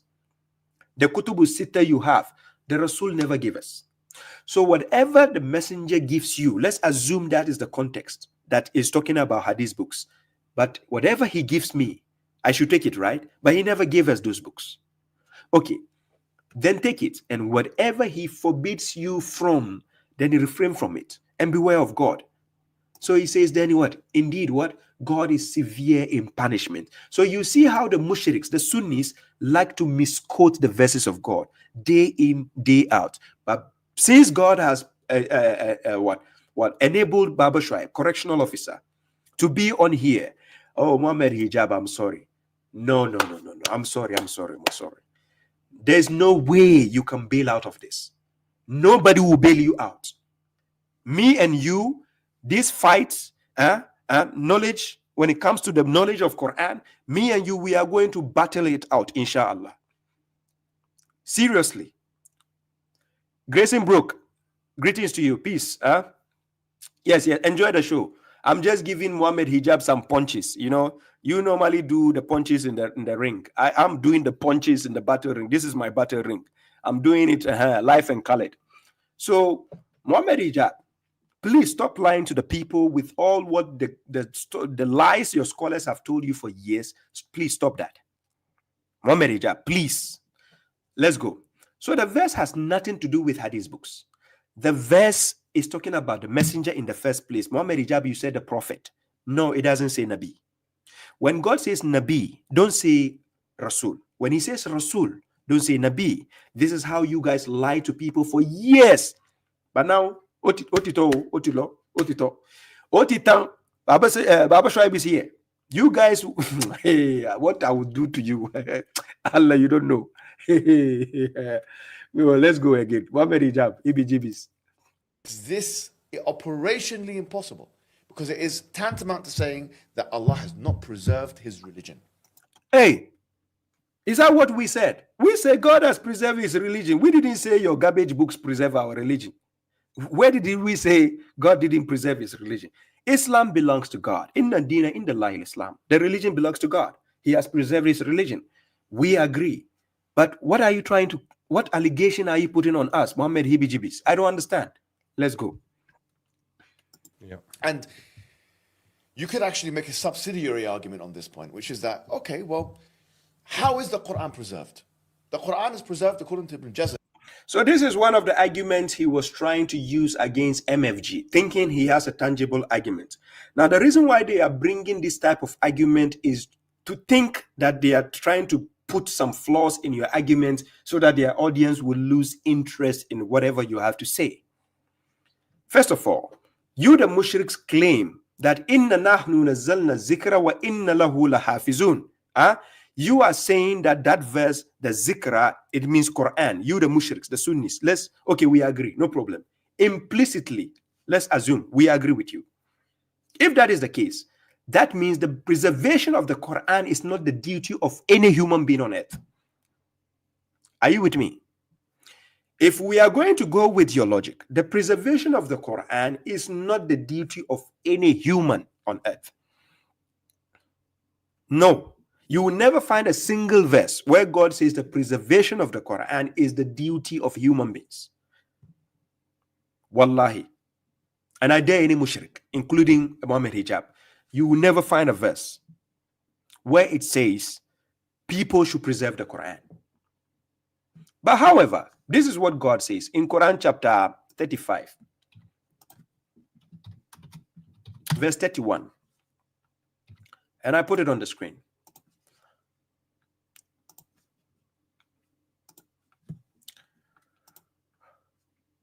This is the verse. So God says here, he says, وَالَّذِي أَوْحَيْنَا إِلَيْكَ مِنَ الْكِتَابِ هُوَ الْحَقُّ مُصَدِّقًا لِمَا بَيْنَ يَدَيْهِ إِنَّ اللَّهَ بِعِبَادِهِ لَخَبِيرًا بَصِيرًا. Then it goes ahead. ثُمَّ أَوْرَثْنَا الْكِتَابَ الَّذِينَ أَسْتَفَيْنَا مِنْ عِبَادِنَا فَمِنْهُمْ ظَالِمٌ لِنَفْسِهِ وَمِنْهُمْ مُقْتَصِدٌ وَمِنْهُمْ سَابِقٌ بِالْخَيْرَاتِ بِإِذْنِ اللَّهِ. Then he says, Zalika huwa fadlul kabir. So God says, chapter 35, verse 31. And what we have inspired to you of the book Al-Kitab is the truth, confirming what was before it. Indeed, God to his servant is cognizant and conversant. Then it continues, verse 32. Then we will cause the book to be inherited. Then we will transmit the book. This is God speaking. It is God's duty to transmit the book till it gets to us today. So we will transmit the book to those we have chosen, not you have chosen, not you and your garbage books have chosen. So God says, we will transmit or cause the book to be inherited. The word awrathna is talking about inheritance. So awrathna al-kitab allazina astafayna min ibadina. We have chosen among our servants. Then among them is one who wrongs himself, and among them is one who is careful, and among them is one who competes in good deeds by the permission of God. That is a great preference. So this is God explaining to us how the Quran will be preserved and how it can be transmitted to the generations going forward. Now, there are silly questions they like to ask is, how is the Quran preserved? God says he will preserve it. As a matter of fact, Quran chapter 56, verse 77, it says, Innahu la Quran al-Karim fi kitabim maknoon. It says, indeed, it is an honorable reading in a preserved or in a protected book. Right? So the Quran has already been protected by God. I believe. I don't doubt God. Right? Okay, I believe the words of God. Now, this is where they are going to bring the argument to confuse you. He tried using it against MFG. I'm going to show you the argument. Listen. probably the foremost authority on these matters through a triangulation process. Number one, through Al-Khatt al-Uthmani, which is the script, the Quranic script. The main thing is obviously memorization. And the third one is the Arabic language. So according to Muhammad Hijab, the Quran was passed down through memorization. Listen carefully. According to Muhammad Hijab and his scholars, the Quran was only passed down through memorization, meaning it wasn't physically written and passed down. He said the Quranic preservation was done through memorization. It means it wasn't written down. We are going to go through their own hadith books to expose his lies. Their own Kutubu Sitta, the 6 best hadith books they are using in this world. We are going to use it to set his ass on fire. So he is saying it is through the memorization that the Quran was preserved, and then through the Arabic language. That is why they say they have the different versions. But listen. And so when you think about how, it's the chain of narration. The chain of narration. Okay, the Quran has a chain of narration. So when you think about how, he said it's a chain of narration. This is the same issue. This guy is saying there's a problem with the narration. That is Yasir Kadi exposed this issue concerning the problems they have in this issue. But these people don't pay attention. So listen to Yasir Kadi on this issue. I'm going to play a video by Yasir Kadi. Listen to what Yasir Kadi has to say concerning what Muhammad Hijab is trying to lie about. But let's Muhammad Hijab finish his point. No problem. So if the Quran is preserved through a chain of narration. So now he's doubting his own statement. He says if the Quran is preserved through what? Narrations. The hadith is also preserved through a chain of narration. Then the hadith is also preserved through a chain of narration. So hypothetically, this guy is comparing hadith garbage books with the words of God. Do you see the comparison there? So he's trying to say they were handed over the same way based on narrations, memorization and narrate. It is not transmitted by writing. I'm going to use the hadith book to expose him. But first of all, let's use one of their best scholars in terms of this issue to expose him. That is Yasir Kadi. Listen. So the Caliph Uthman standardized the copies of the Quran, and therefore from his time up until our time there has never been 2 copies of the Quran that are different even in one letter or one word. The Quran is the most protected of all scriptures, and in fact we as Muslims believe that God in his divine wisdom and plan has protected the Quran from any type of alteration. A few moments later. And when we say the various different ways to recite the Quran, we are not talking about different voices or different styles. In other words, if you were to compare 2 printed Qurans, you're going to see differences between them. Not just a voice or not just a speaking style, but also changes in letters and words and harakat. Brother, And it's very clear to you and to every single very advanced student and specialist that the standard narrative has holes in it. And I don't think it is wise to bring it up in public, because it should not be said in public. I don't even want to be explicit. It should never be brought up in public. This is not something you discuss amongst the masses, ya akhi. It's not wise. Leave it at that. So you see, one of their great own scholars of our time, that is Yasir Kadi, exposing these issues, this Oxford guy is trying to boast of. Based on these issues that their scholars are not even certain, that they have holes in the narrative, they are trying to takfir us and say the Quran alone, followers who follow the Quran for guidance, we are kafirs or what? Okay. Grayson Broker is asking a question. He said, Baba Shuaib, do you know what time the first Quran was written down? It was written down at the time of the Prophet, right? If you read Quran chapter 96, verse 1 to verse 5, it tells you that the Prophet was taught by God, by the pen, and he wrote it down before reading them. And again, Quran chapter 25, verse 5, when you read up to verse 6, even the disbelievers at the time of Muhammad, they bore witness that he wrote the verses of the Quran himself, right? But the difference is they don't know it's coming from God. And Muhammad is telling them it's coming from God. So that it was answered to them that it was coming from God, right? So as for the writing of the Quran, it was first written at the time of the Prophet. And even their hadith books testify to that. So now, Muhammad Hijab, this is your own scholar.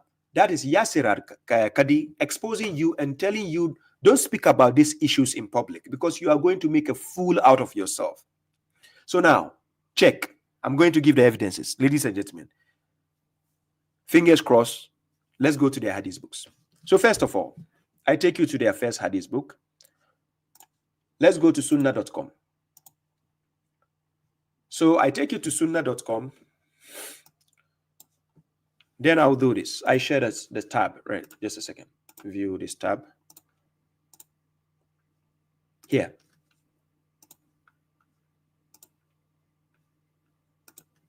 So this is sunnah.com. If you know about sunnah.com, is the best this collection website where you have, of course, I do have the PDF soft copies of all their hadith books, the most popular ones. I do have the soft copy. If you need soft copy, inbox me, I'll send it for free. You have the hadith Sahih al-Bukhari, all the volumes, Sahih Muslim, all the volumes. I have Jami al-Tirmidhi, all the volumes. You inbox me, I'll send it to you. Now, this is one of their topmost hadiths. This topmost hadith here, it is Sahih Muslim 3004.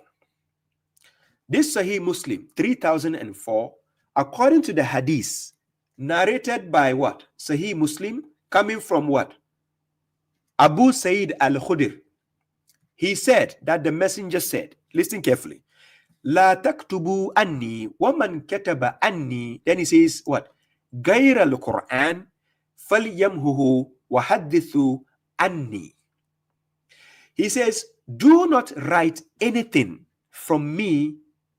Whoever writes anything from me except the Quran should efface it. You should wipe it out.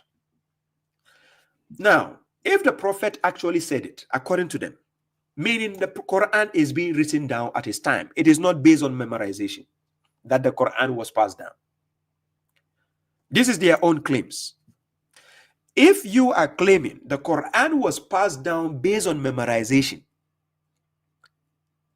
and narration instead of being written down, that is your claim, right? So if that is your claim, your argument is flawed because your own hadith books are exposing you.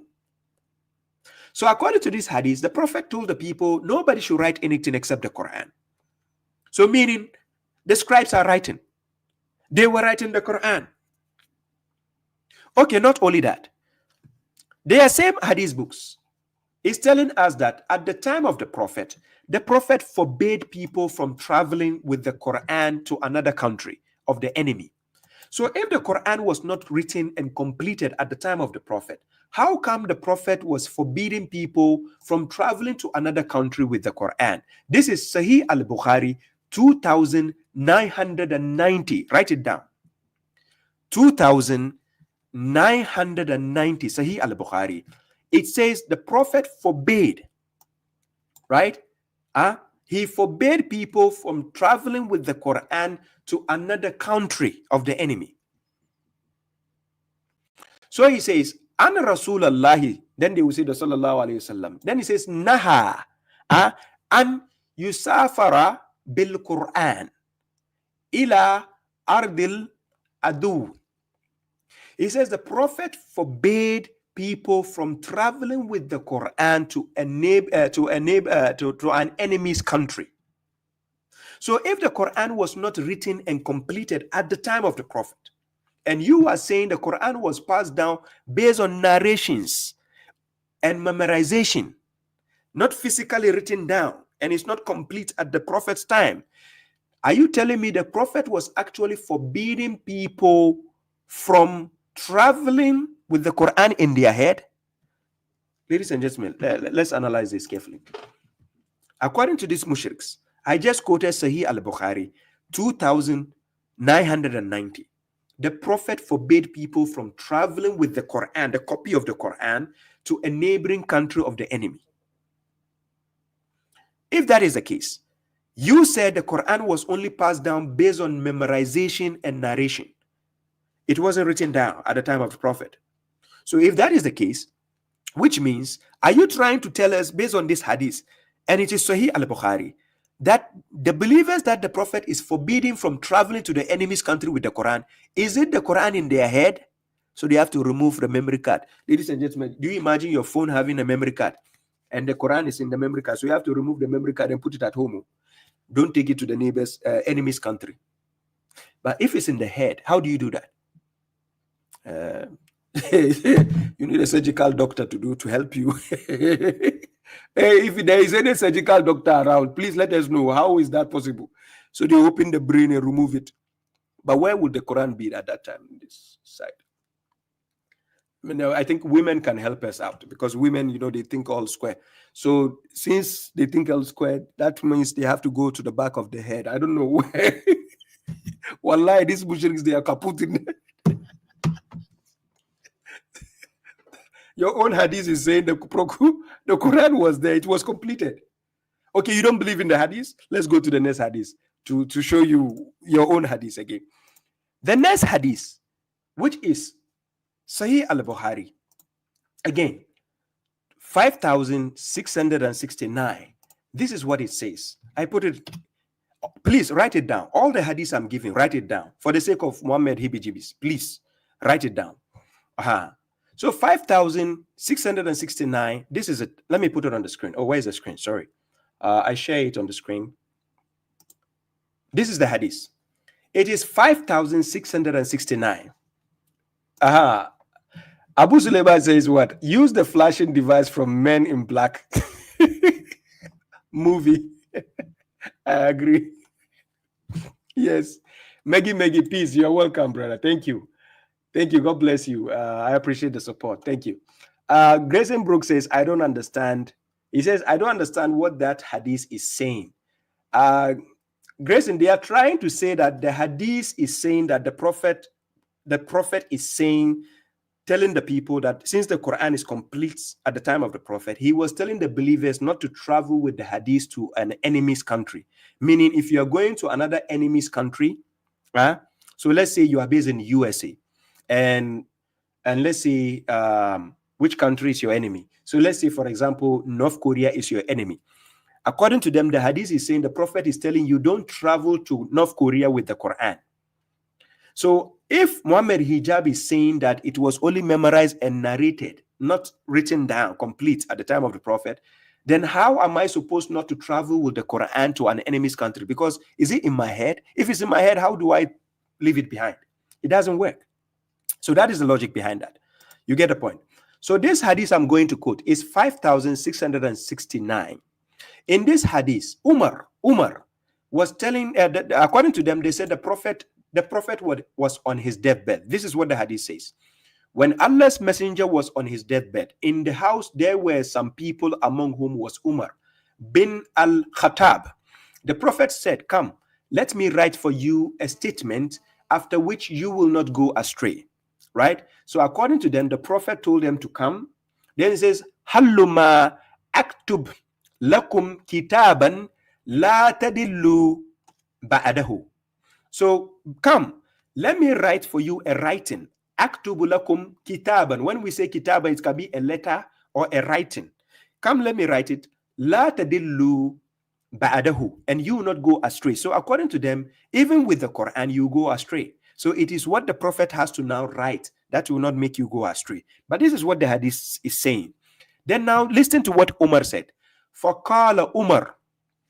Inna Nabi, then he says, sallallahu alayhi wa sallam, he says, Inna Nabi, he says, indeed the prophet, kad galaba alayhi wajhahu. So Umar is saying that the prophet is seriously sick. Then he says, he told the people, wa indakumul Quran, and with you is the Quran. So which means the Quran was complete. It was with them. Then he says, Hasbuna kitabullah. The book of God is sufficient for us. This is what Umar was saying. And this was when the prophet was on his deathbed, which means since the prophet can even request the people to bring a pen and paper so that he will write something for them, meaning the Quran is complete and it has been written. And Umar is telling the people, the Quran is with you. He didn't say you memorize the Quran. He says the Quran is with you. And he says, Hasbuna Kitabullah. The book of God is sufficient for us. According to this hadith, which means the Prophet was on his deathbed, before he died, the believers already know the Quran was complete. It was there. Umar said, it is enough. So now, if it is enough, and it has been written, and the Prophet knows there is a pen and paper, he was even requesting the believers to bring him a paper for him to write something. We have people like Muhammad Hijab telling people it was only passed down through memorization and narration. Hey, Muhammad Hibijibis, why? Why are you lying to the masses with your popularity? Okay, let's go to another hadith. This clearly shows that the Quran was completed at the time of the Prophet, and it was there as a physical book, which was sufficient because the Prophet has finished his assignment, right? Okay, the mushriks are not content with that. So let's go to the next verse. The next hadith is in Sahih al-Bukhari 2740, and again on sunnah.com. Check this hadith. This is what it says. On sunnah.com, Sahih al-Bukhari 2740. In the hadith, it was narrated by Talha bin Musarrif. In that hadith, this is what they said the Prophet says. Somebody was asking, Hal kana nabiyyu awsa? Somebody was asking if the Prophet left a will. When we say legal will, to leave something behind, to bequeath a will for the people or for your family. So now, somebody was asking, did the Prophet leave a will? Then, Fakala, la, somebody says, no, he didn't leave a will. Fakultu, listen, Fakultu, kaifa kutiba ala nasi ananatil wasiya. Now, how is it written for the people that they should leave a will? Aw umiru bil wasiya. Then they have been commanded to leave a legal will. How is it that the people have been commanded to do that? Then the person answered. He replied by answering. He says, Qala, awsa bi kitabillah. Then he says, the Prophet left the book of God. The Prophet bequeathed the big book of God. This is their own Sahih al-Bukhari hadith, 2740. So if the Prophet died and left a book, we saw when he was dying, Umar said the book of God is sufficient. That's the Quran, 5669. That is Sahih al-Bukhari.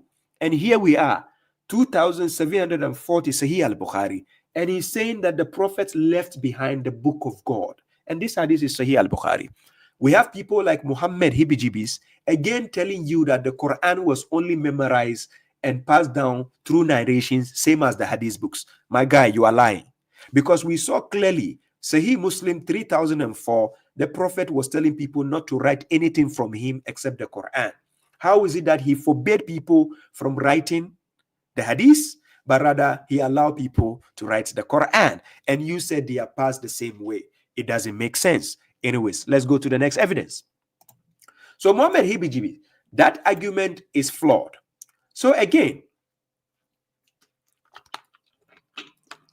let's listen to your comedy. Let's go back to your comedy. Their position is not only theologically defunct, but it's also historically inaccurate. Because I just showed the people that your argument is rather not making sense. I just use your own garbage books to prove to you the logic is flawed. I'm serious. Your logic is flawed, Muhammad Hijab. You don't even know your works, your books. But let's go on. Well, actually, the preservation of the hadith is, especially with the Sahih hadith and the Mutawatir hadith, etc., these kinds of that rank of it, there is no marker of differentiation. It's a lie. It's a lie. It's a lie. It's actually a lie. Between how this is preserved and how that is preserved. That's still a lie. Hadith says don't write anything from me other than the Quran, but they still can write other things that are not narrated to me, like poetry and science and anything in life. Yes. Of course, they can write any other thing, but not from the Prophet and lie about the Prophet. So now, this is Muhammad Hijab again lying about the notion of the preservation of the Hadith and the Quran. And mind you, everything he said, he didn't give a reference. He wasn't quoting any reference showing the evidence. He was just speaking as Muhammad Hijab, the giant. That's all. Okay, let's go forward. They're both preserved through the chains of narration. He said they are both preserved through the chains of narration, which is a lie. I just proved to you, even your hadith books don't agree with you. The Quran was written down in the lifetime of the Prophet. Why are you saying they are both preserved through the chain of narration? Or no. Muhammad Hijab, please, hibijibis, don't do that. For example, the hadith, Man kadhaba alayya muta'am. Hey, before we go that, this hadith I've already quoted it. Sahih Muslim 3004. You see the hadith, he didn't even quote fully. He left where he says, La taktubu anni wa man kataba anni ghayra al-Quran falyamhuhu wa addithu anni. This is the beginning of the hadith. When the Prophet says, don't write anything. He left the beginning. He is quoting the last part of the hadith. Yes, and I'm going to show you on the screen. This hadith is going to quote is Sahih Muslim 3004, and I'm going to show you the Arabic version of the verse of the hadith on the screen. Then you are going to see what Muhammad Hijab is trying to lie about. So now listen to him quote the hadith. So he quoted the hadith, then he said this. Oh, I put this. Sorry. I removed this and I put this. This is the hadith he's quoting. It is Sahih Muslim 3004. So here, he's quoting this part. Waman kazaba alayya. Then he says, Muta'ammidan yatabawwa. Then he says, Mak'adahu minan nar. So he's quoting Sahih Muslim 3004. That is the last part of the hadith where he says, I think he said deliberately, that he says, and who attributed any falsehood to me, that person will what? Will find his abode in the hellfire. That was what Muhammad Hijab was saying. So this hadith he quoted, which is Sahih Muslim 3004. So now he says, whoever lies about me intentionally, let him find his seat in the seat of hell, right? Okay. Now we have Muhammad Hijab intentionally lying about the Prophet. Now let's go. Hellfire. Yes. This hadith alone has been preserved and narrated by some, say, 43 people. Wow. It's a fallacy still. You are trying to justify your garbage books by still quoting your hadith book to justify your hadith. To say, oh, it has been narrated and preserved by what? 100 people. And look at the issue is going to cause again. Look. 43 individuals. Some say 100 people, over 100 people have narrated the same hadith. There are some verses of the Quran which have not been narrated by 100 people. Yes, subhanAllah. So if you're going to throw away the Quran, if you're going to throw away the hadith, because you, in your estimation, it's not been preserved to a high enough standard, then you will have to, by that standard, from a historical and academic perspective. Listen carefully. He says by historical and academical. What is wrong with these people? No, what is like? Listen to his argument. Hadith, because you, in your estimation, it's not been preserved to a high enough standard, then you will have to, by that standard, from a historical and academic perspective, throw away verses of the Quran. Yeah. How? But oh my God, Muhammad Hibijibis, you are comparing hadith books. They are not in the same academically. Go and check the works which has been done. There are studies over this. They are not the same. The way the Quran came to us and the way the hadith came to us are not the same. It has been historically been proven. There are academic works on this. People have done researches on this. There's this guy from this university. I forgot. I have this video. I will try to find this video. It's very important. I save it in my archive. He showed the breakdown that you don't compare the hadith with the Quran. They are not the same. As a matter of fact, let me use the Quranic verse to debunk this argument. Quran chapter 17, verse 88. Look what God says. I'm putting this verse on the screen. Here, this verse on the screen, God says, Kul لئن اجتمعت الإنس والجن على أن يأتوا بمثله هذا القرآن لا يأتون بمثله ولو كان بعضهم لبعض ظهيرا. So God says, say, he's telling the messenger, say, indeed, if the humans and the jinns would confer in order to bring the like of this Quran, they could not bring the like of it, even if they were assistants to each other. They cannot bring the like of the Quran. Do you see the point? They can't bring the like of the Quran. So now you have these mushriks who are telling you the garbage books they have is the co-equal to Quran, when they are not even a match. According to your own garbage books, it's proving to you that the Quran came in a different setting. It was written down. Yes, it was written down in the time of the Prophet. Then you have Muhammad Hibijibis telling the people that the Quran, if you reject hadith, you have to reject the Quran. Look at the logic they are using, because that is the same way they came. That's a lie. My guy, you are a liar. Muhammad Hibijibis, that's a lie. They didn't come the same way. Stop lying to the people, for God's sake. You, the Sunni mushriks, that is what you have been built and programmed. You hate the book of God so much. Wallahi lazim. Let's continue. So there's no reason for you to have this position. Okay, there is no reason for you to have this position. It would seem to... He's telling you there's no reason for you to reject the hadith, which means you have to take it hand in hand, the garbage books and the book of God. We reject it too in the name of God. When you go to Quran chapter 4 verse 82, God says, أَفَلَا يَتَدَبَّرُونَ الْقُرْآنَ وَلَوْ كَانَ مِنْ إِنْدِ غَيْرِ اللَّهِ لَوَجِدُوهُ فِيهِ اخْتِلَافًا كَثِيرًا. Chapter 4 verse 82. Do they then not contemplate the Quran? Had it been from other than God, they will have found there in numerous contradictions or discrepancies. So these discrepancies that you find in the hadith books, the contradictions you find in the hadith books, you don't find such in the Quran. So God says, if had it been from other than God, you will find numerous contradictions. And your books are full of contradictions. Yes, the garbage books. To me that these individuals have this position not due to some historical or theological reason.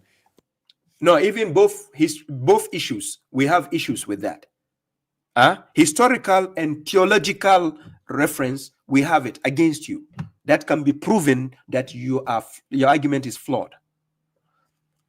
But due to modernism, due to liberalism, because a lot of the aspects which they are very uncomfortable with, and they've become weakened due to the social milieu. Basically, they just don't like the content of it. Yes.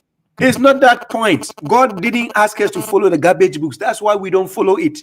God also asked us, تِلْكَ آيَاتُ اللَّهِ نَتْلُوهَا عَلَيْكَ بِالْحَقِّ فَبِأَيِّ حَدِيثِ بَعْدَ اللَّهِ وَآيَاتِهِ يُؤْمِنُونَ. God says, after God and his verses, in which hadith will you believe? No, which hadith again? I don't understand these comedians. What do you want me to believe? Your garbage books? No, prove to me where God says I should believe. Every argument you brought on the table, Baba Shuaib has done you woto. Baba Shuaib is just proving to the world how ignorant you are on the Quran. You misquote verses of the Quran. You lie about the verses of God. Quran chapter 7 verse 33. God says, وَأَن تَقُولُوا عَلَى اللَّهِ مَا لَا تَعْلَمُونَ. God has made it haram. إِنَّمَا حَرَّمَ رَبِّيَ الْفَوَاحِشَ مَا ظَهَرَ مِنْهَا. You quote the verse, chapter 7, verse 33, to say what you do not know about God is haram. And Muhammad Hijab, here you are lying against God and lying against the Prophet, and even lying on the Quran. Oh, so they want any excuse to get rid of the hadith. Yeah. But that shows you that they are people of weak faith. And in fact, the Prophet predicted in the end of times that people will be rejecting the hadith. Hey, which hadith? No, Muhammad Hijab, people will be rejecting hadith. Which hadith? Sahih Bukhari, Sahih Muslim, Jamia Tirmizi. Which one? Sunan Ibn Majah, Muhammad Hibijibis. The Prophet prophesies will be rejecting hadith. But which one? Ahsan al-Hadith, the Quran. That is what the Prophet is telling you, the Hibijibis people. Because you don't study, you don't know. The Prophet is talking about al-hadith, which is the Quran, is the al-hadith. Quran chapter 39 verse 23. As a matter of fact, the Quran is the best hadith that the Prophet was given. Seriously. Even the hadith of Musa is found in the Quran. Allah Ta'ala hadith of Musa, chapter 20. Go and read. The hadith of Musa, the hadith of Ibrahim is there. The hadith of Judgment Day, Allah Ta'ala hadith al-Ghashiyah is in the Quran. Which hadith again do you want? Everything is in the Quran. It is that hadith, the hadith of God. And I'm going to show you the evidence. Let's go to the Quran again to teach this heebie-jeebie guy. Quran chapter 68, verse 44. Check what God says. I put it on the screen here. This is the hadith God is talking about those who reject this. So God says, فَذَرْنِي وَمَنْ يُكَذِّبُ بِهَذَا الْحَدِيثِ. Hazal hadith, this hadith. It is the book of God God is talking about. He is telling the prophet, leave me. Listen, he says, Fazarni, leave me with whoever denies this hadith. So it is this hadith, that is the Quran, which is the Ahsan al-Hadith. Chapter 52, verse 34. God says, فَلْيَاتُوا بِحَدِيثٍ مِثْلِهِ إِن كَانُوا صَادِقِينَ. Let them bring an hadith or a hadith like it if they should be truthful. So, Muhammad Hibijibis, if you are truthful, bring a hadith like the Quran. Let's see. It is the hadith Prophet is talking about, that people will reject the hadith of God. And that is what we are seeing. Majority of you reject the Quran and you give preference to the garbage books you have. Let's continue. Hadith, which is so interesting, that there will be, in the end of times, there is one of the signs of the day of judgment. This man is a manifestation of the signs of the day of So Muhammad Hibijibi says, Baba Shuaib, I am a manifestation of the sign of the day of judgment. This is because the garbage books told them so. If you ask him, where did you get this? Not from the Quran. It's still from the garbage book. Because Imam Bukhari is their prophet, and he gave them the book called Sahih al-Bukhari. Ladies and gentlemen, so Sunnis are officially mushriks. Wallahi, and I can justify that. I don't care whatever scholar you have, which is part of Sunnism, is a mushrik. judgment. Then on the day of judgment, before the day of judgment, there will be people who will be reclining on chairs and saying that I only follow what the Quran says. That's the book of God. The Prophet himself, you yourself in your garbage books, you say, Khuluqu Quran. He only followed the Quran. If the Prophet only followed the Quran, that is my role model. What should I follow? The Quran and the garbage books? No, he never gave me the garbage books. He gave the Quran. As a matter of fact, I just proven to the people from your own garbage books that he left only the Quran to the people. How even Umar is a Quranist, too, by the way, ladies and gentlemen. Umar is Quran alone follower, by this way. We have to recruit him as part of us. Let's go. And not the hadith. And so you see, I'm sorry to say, people who believe this, you cannot marry them. Hey, ladies and gentlemen, he's telling the Sunni women not to marry us. Now, Quran, we don't need Sunni women, by the way, because I cannot deal with a mushrik woman in my house. It's not possible. I'm serious. You just imagine me following the Quran for the guidance of God with a mushrik woman in my house. No. You, the woman who also follow the Quran alone, imagine you with a mushrik husband in your house. Seriously. He'll just be playing Mufti Menk's video. He'll just be playing Zakir Naik and Muhammad Hibijibi's video and Jake Brokotela. And then you mentioned that these are the people you'll be listening to who will just be telling you.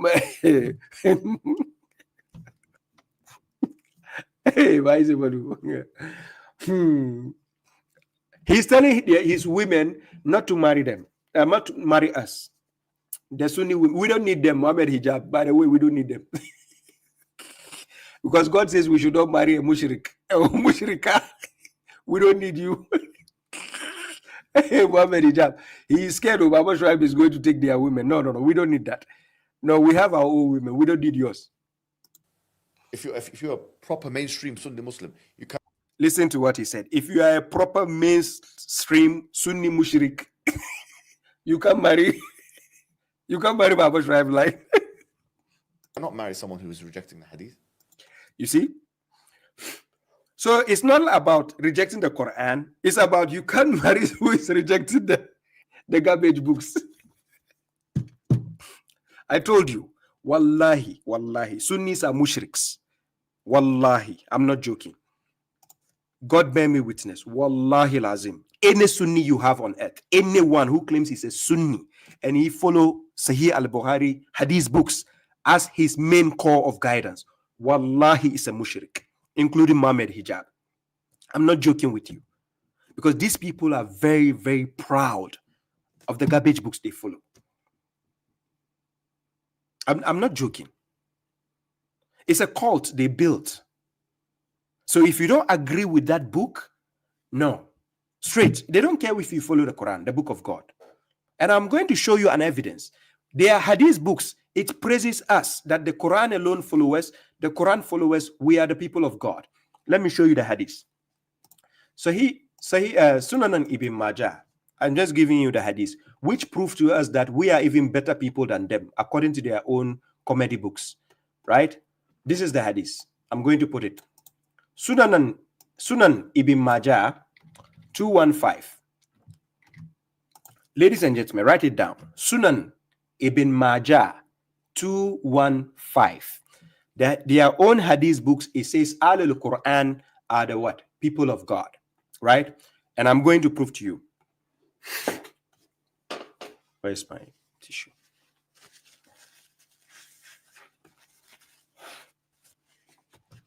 When you go to Sunan Ibn Majah, then you go to 215. Oh, where did I enter?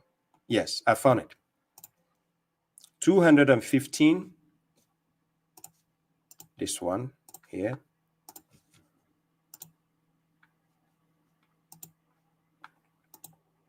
Yeah, this one. Do you see? It says Sunan Ibn Majah 215.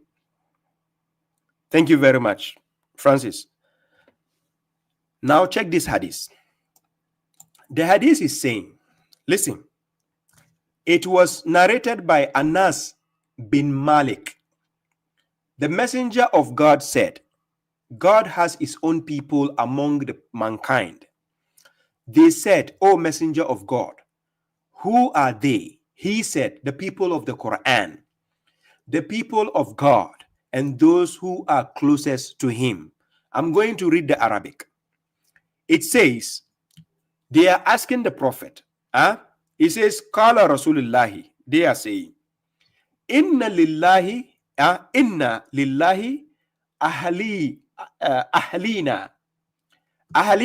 minan nas. He says, God has his people among the people. He has his own special people among mankind. Then somebody says, Kalu, the people ask, Kalu, Ya Rasulullahi, man hum, who are they? Man hum, who are they? Then he says, Qala, he the messenger said, Hum alul Quran. He says, they are the people of the Quran. Not the people of the hadith. Listen carefully. Not the people of garbage books. Not the people of Sahih Bukhari. Not the people of comedy books. They are the people of the Quran. This is what the hadith book is saying. He says, Hum alul Quran. Ahlullahi wa khasat. Wa khasat. Khasat meaning exclusively. And the ones who are closer to him. So now, if your own hadith book is saying that we the people of the Quran, Ahlul Quran, you are trying to call us Quraniyun. You are trying to call us Quranists. Just like somebody who deals with cars is called a mechanic. Somebody who does science is called a scientist.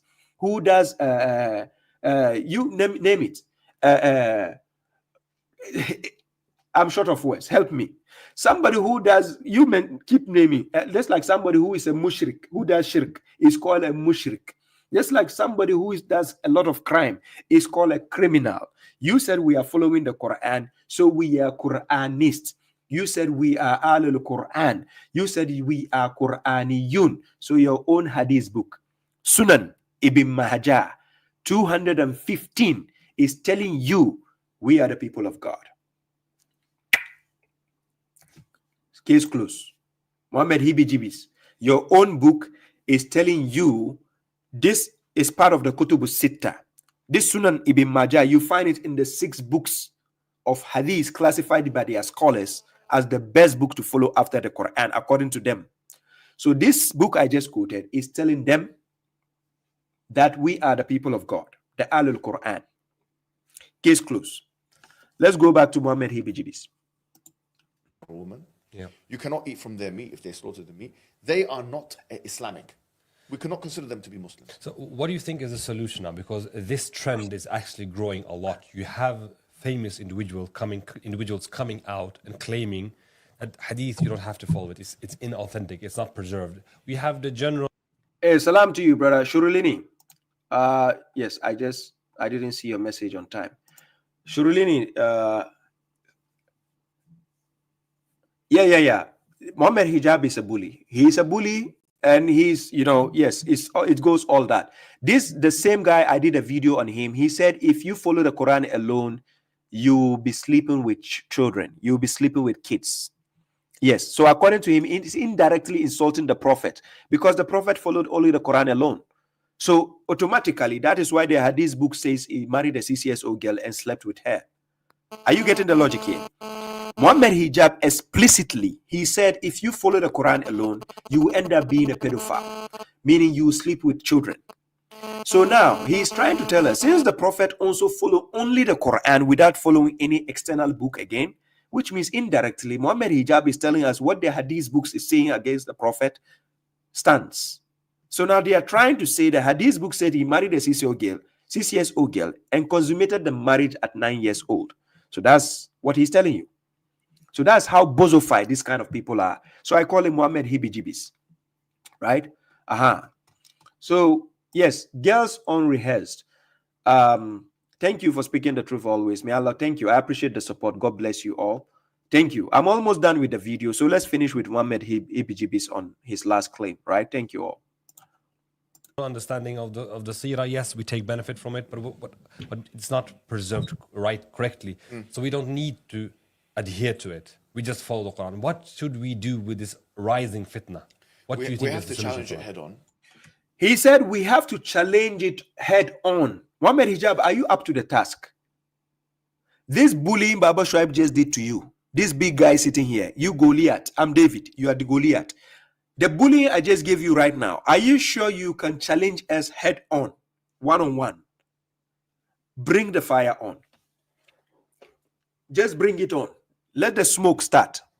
Muhammad Hijab, this is a fight.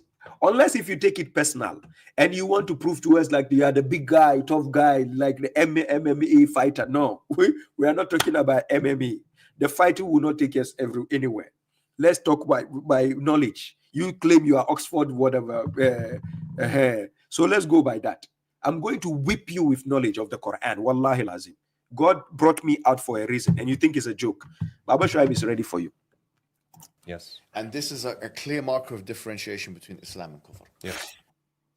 This is a clear mark differentiating between what? Islam and Kufr. Where it's clear, you are the Kufrs, and we are Muslims. Because even your Hadith book says we are Ahlul Quran. We are the better people in front of God. He never said Ahlul Hadith. And even the Quran mentions this. We mentioned the Hadith. The Quran mentions this. Yes. الَّذِينَ يُفَرِّقُونَ بَيْنَ اللَّهِ وَرُسُلِهِ. He is misquoting another verse again. Chapter 4, verse 150. Ladies and gentlemen, he's another liar. I'm going to quote the verse to expose the lie again. This guy has been lying with the verses of God since time and memorial. But people didn't pay attention because they think he's popular and he's an actor. Of course, Muhammad Hijab, he looks handsome. He's not ugly. He's lucky he's not ugly. I would have tarnished him. Pasa. Anyways, let's go to the point. Muhammad Hijab, you quoted the verse wrongly. You lied. So let's go where you lied. In that verse you tried to quote by twisting the verse of God. Let's check what you said. In this verse, that is Quran chapter 4, verse 150. In Quran chapter 4, verse 150, this is the verse. Muhammad Hijab cut the verse short to pass his point across. But when he twisted my video by cutting my video short to pass his point, they said I'm misquoting the verse, or I'm rather taking the verse out of context. Do you see? Muhammad Hijab just quoted this verse. And let me show you the part he quoted. He only quoted this part. Here.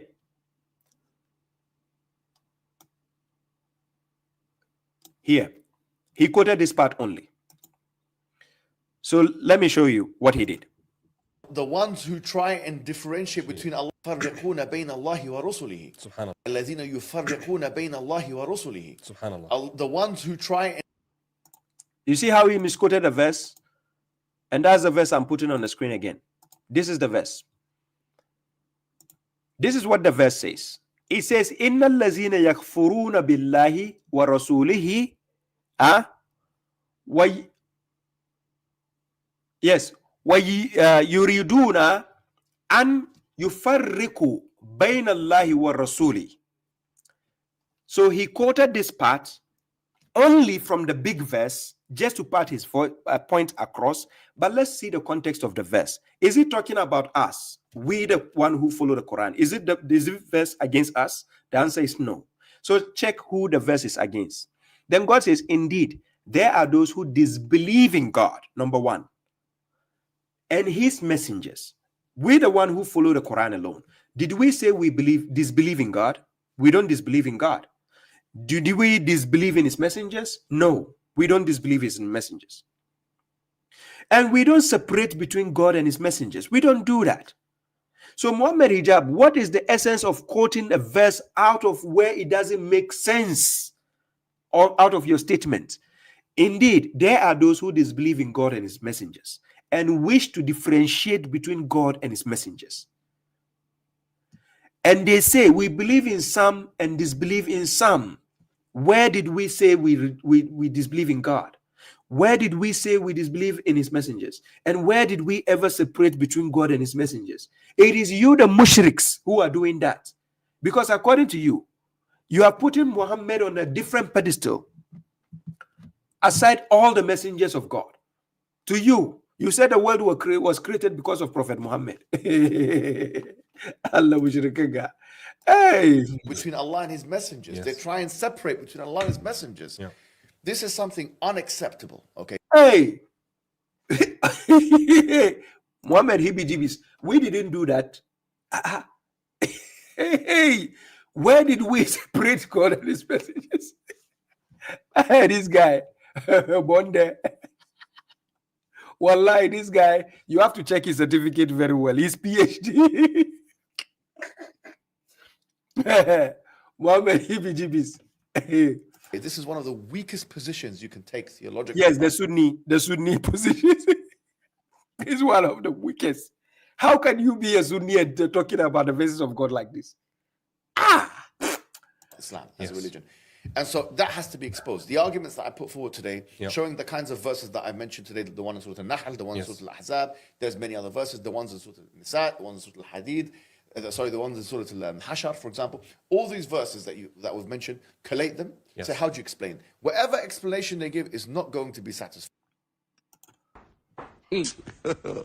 God have mercy upon us.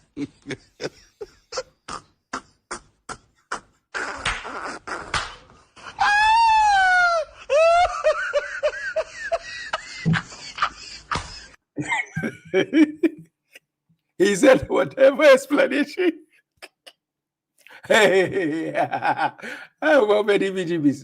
No, I'm too much for you. No. No. I'm serious. You can't stand Baba Shuaib in the debate or dialogue. I'm serious.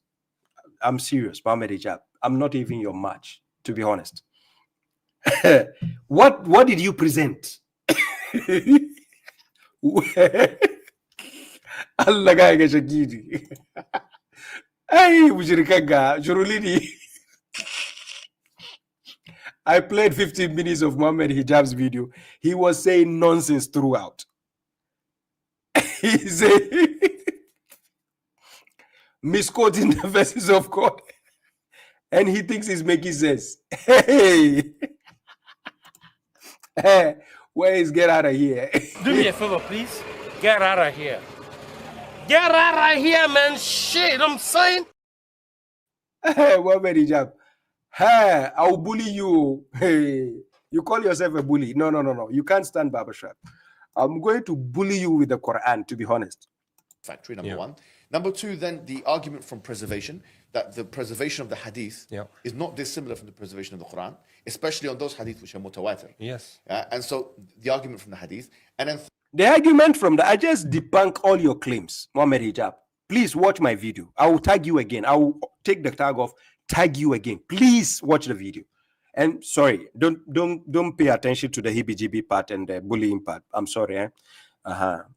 Don't pay attention. Muhammad Hijab, don't watch that part. I know you are very emotional. Pay attention to the part I was educated you only. Biko. I'm sorry. Thirdly, to show in the Quran the attitude and the sentiment in the Quran towards those who try and separate between Allah and the Messenger. Hey, who separate? So he said we are separating between God and his messengers. Hey, Muhammad. I think with those three things, if someone is still insistent on their position, then quite frankly, we should not include them as part of the Muslims. Yeah, so this individual is clearly just taking a verse from the Quran and just twisting the meaning. Hey! Baba Shuaib, Muhammad Hijab, I just show the people what you clearly do by twisting the meanings of the verses of God. You are accusing me of taking a verse and twisting the meaning when you only play 10 seconds of my video. Hasbunallah wa ni'mal wakil. And you call these mushriks Muslims? Hey! Nowhere does the Quranic verse state that if you believe in the hadith that you're a mushrik. Wallahi, you are a mushrik.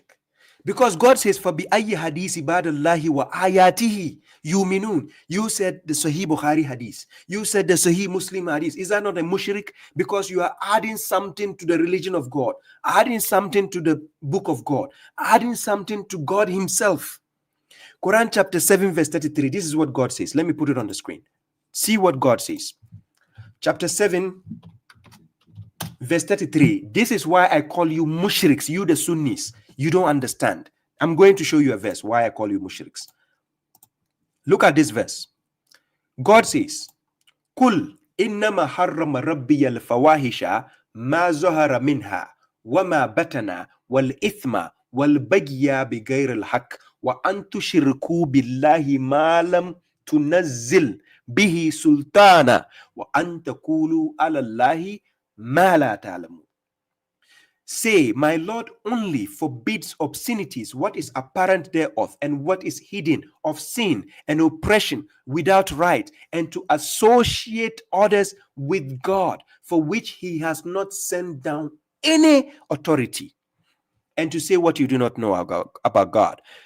You the mushriks, including Muhammad Hijab, can you kindly prove to us where God gave you the authority to associate your garbage books with Islam?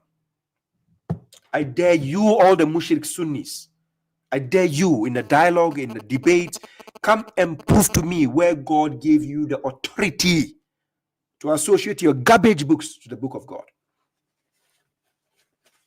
And none of you, wallahi till I die, none of you can stand in front of Baba Shuaib and prove to me that. None of you. Muhammad Hijab, somebody was warning you in the comment section. Go and check the records. All the debates I've done, my opposition, go and check their careers now. They are never active again. They can't survive. Because you can't bring your garbage books to fight the book of God. That is the foolishness most of you mushriks don't understand. You think Baba Shuaib, God put me on the limelight for just in vain? There's a reason why I'm in your eyes. I'm in your ears and I'm on your neck. Look at when MFG just mentioned my name to you. Look how scared you are. And that is even Baba Shuaib. That is not even the angel of death giving you slaps. Ridiculous. No one believes in that. So I don't think these people they deserve our attention, but we have to. Hey, stop. Don't lie. Hey, don't lie.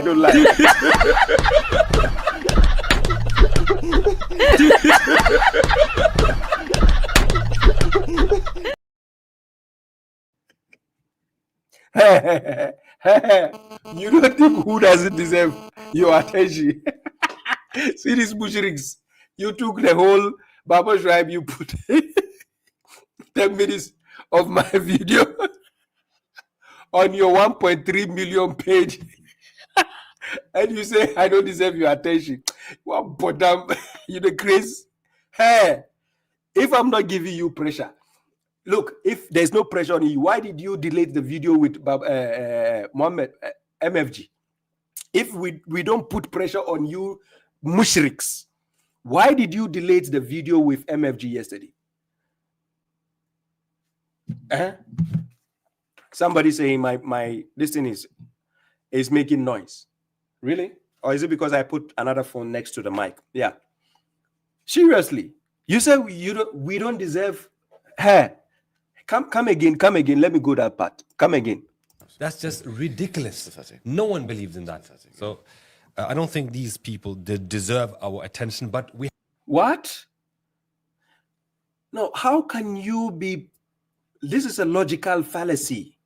Because you just devoted 15 minutes of your time to address Baba Shuaib, and you said he's... What? A misleader of our time. And you said...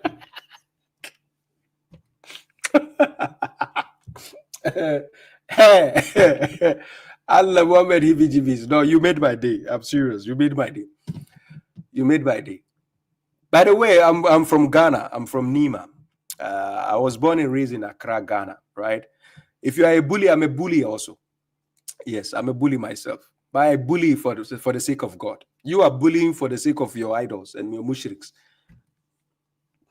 Have to address these doubts anyway, so no one gets affected by them. And since we are seeing, in the light of modernism and liberalism, people rejecting these kinds of, rejecting the sunnah of the Prophet ﷺ, it is vital that we, brothers and sisters, I'm talking to you guys now. Now, if you claim marrying a CCSO girl is a sunnah, I don't see you, Muhammad Hijab, marrying a CCSO girl. If you are trying to pass on the legacy of the Prophet by saying, follow marrying a CCSO girl is a sunnah, please, the Sunnis, I beg you in the name of God, please start marrying CCSO girls. Please. You said it's a sunnah, right? And you are trying to protect the legacy and tradition of the Prophet, right? Okay, he married a CCSO girl according to your garbage books. Please, Muhammad Hijab, I know you watch me. Please, I want to see you marrying a CCSO girl, because you and the Ali Dawas and so on, out of your comedy act, you're trying to justify the means of marrying a small girl. Please, start by protecting the legacy of the Hadith books. Start by marrying CCSO girl. By the way, my daughter is turning 9 years this year. I need to buy a gun and save in my house. Hey, this mushrik is why. Hasbunallah wa ni'mal wakeel. Hey. It is vital that we create series like this one, series where we are debunking these kinds of false claims. Hey, you call this debunking? No, Akrobetu, come back. Muhammad Hijab calls this debunking.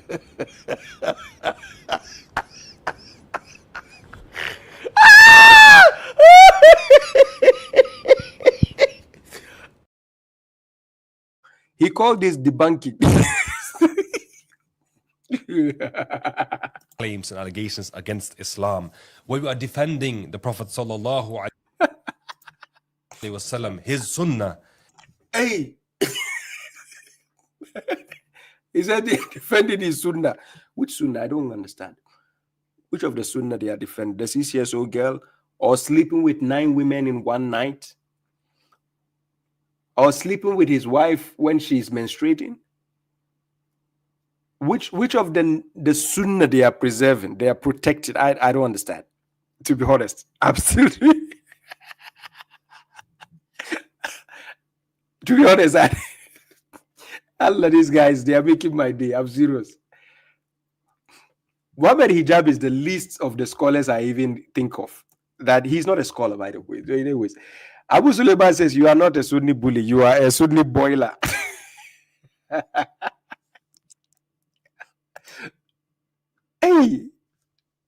his tradition. Without his tradition, we would have no Islam. Hey, this guy nearly gave me a heart attack at the end. Without, ladies and gentlemen, yes, Sister JS, thank you, Jihan. She said, Mr. Potato Head Hijabi is KOD, dumb as. Guys, did you hear the last statement the guy said? He nearly gave me heart attack, to be honest. He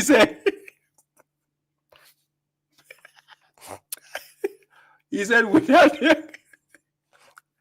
please listen to the last statement. Please listen to what he said. Claims and allegations against Islam, where we are defending the Prophet sallallahu alaihi wasallam, his sunnah, his tradition. Without his tradition, we would have no Islam. God have mercy upon us.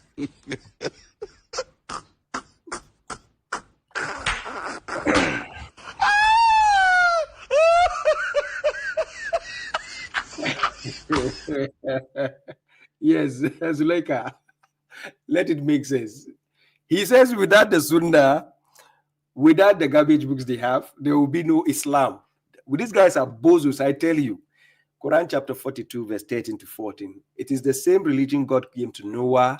It's the same religion God inspired to Abraham, Moses, Jesus, and Muhammad himself. None of them.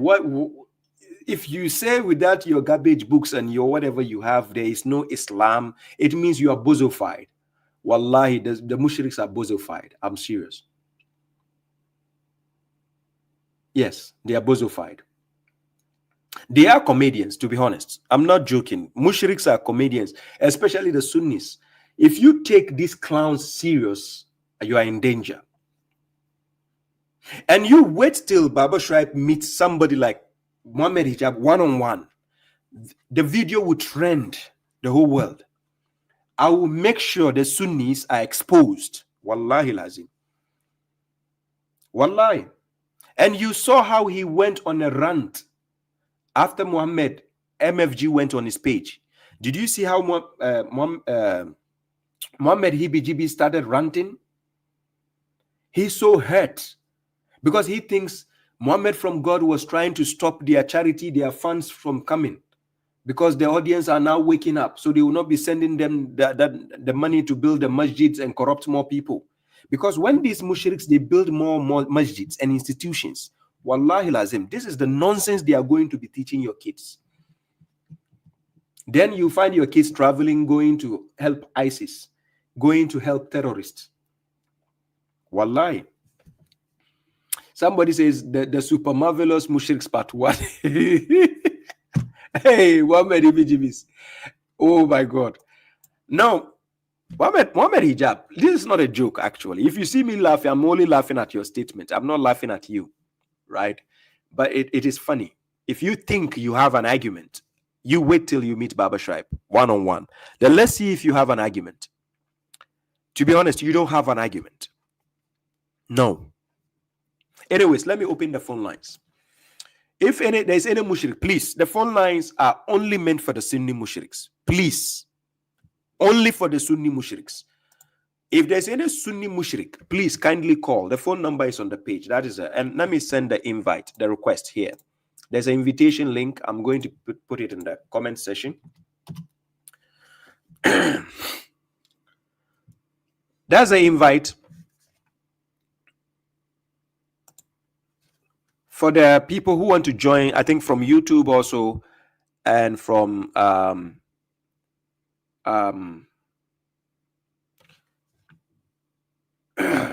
Shurulini says Milo it says Milo B is throwing some heavy accusations on you.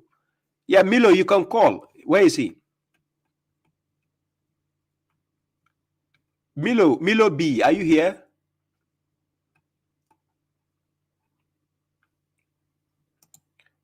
He's here. Okay, Milo, can you call, please? I think you are one of Muhammad Hijab soldiers. Kindly call. I will appreciate you if you call, because it's a waste of time if you stay in the comment section when Baba Shuaib is busy doing a program. You think I'm scared, so call, please. The number is there and the request link is there. Kindly hop on. Let's see what you have.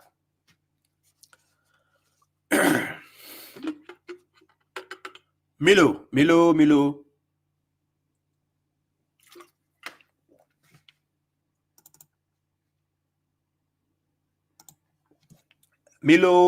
please call.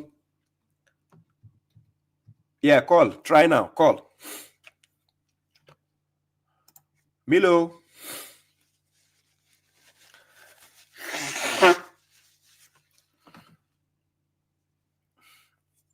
Milo, you are wasting time, please. Milo, are you the one with the name Layla? Are you with the name Layla? Please let me know before I pick Layla, because I don't want to pick Layla before then you start calling. Huh?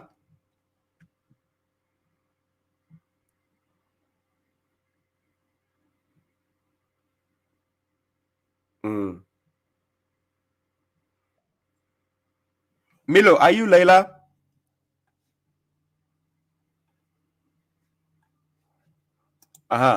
So Sadiq Ba says, when you want to correct someone, you don't need to make them angry. I wasn't correcting him.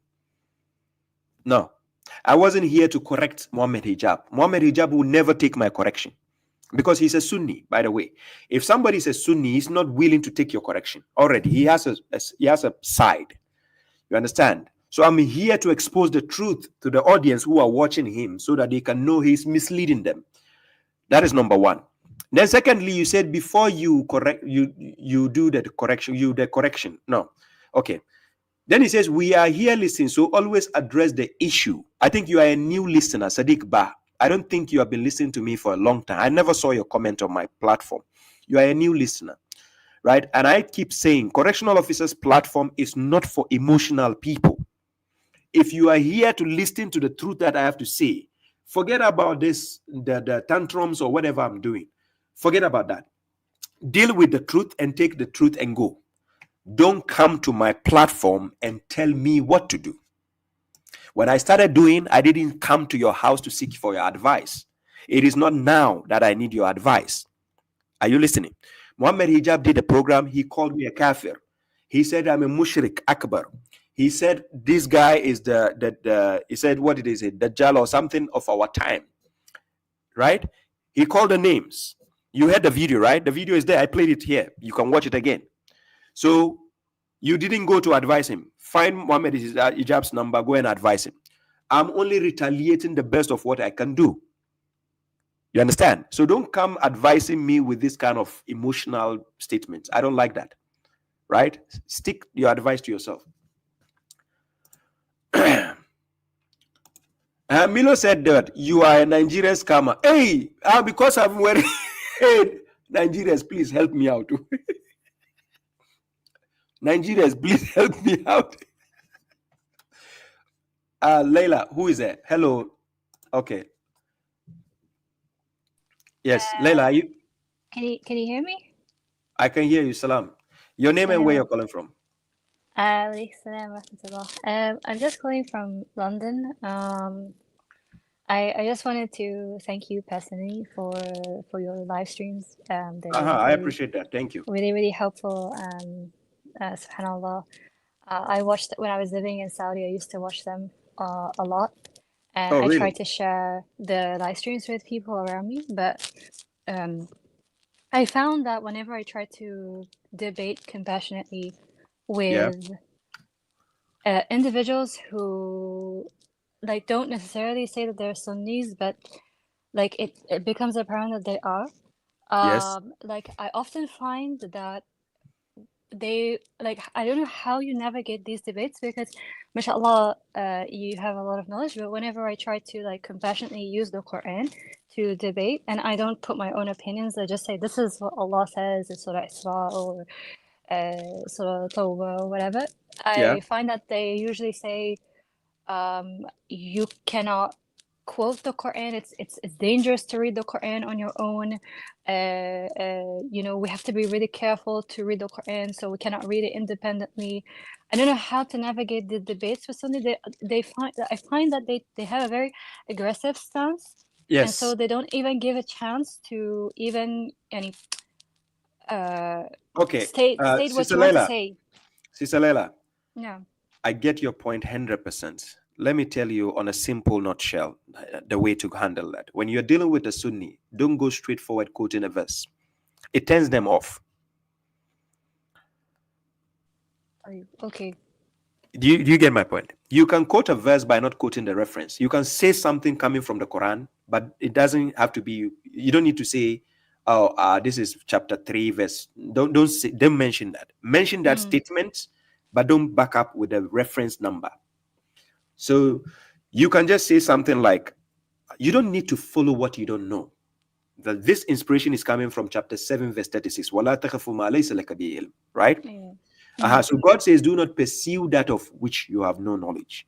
So in other way round, if you're having discussion with a Sunni, instead of quoting the verse, you rather say, why are you following what you don't know? So then they will say, oh, I know what I'm following. Then you say, okay, prove it. The moment you say prove it, they will say, okay, I'll bring you the answer tomorrow. And guess what?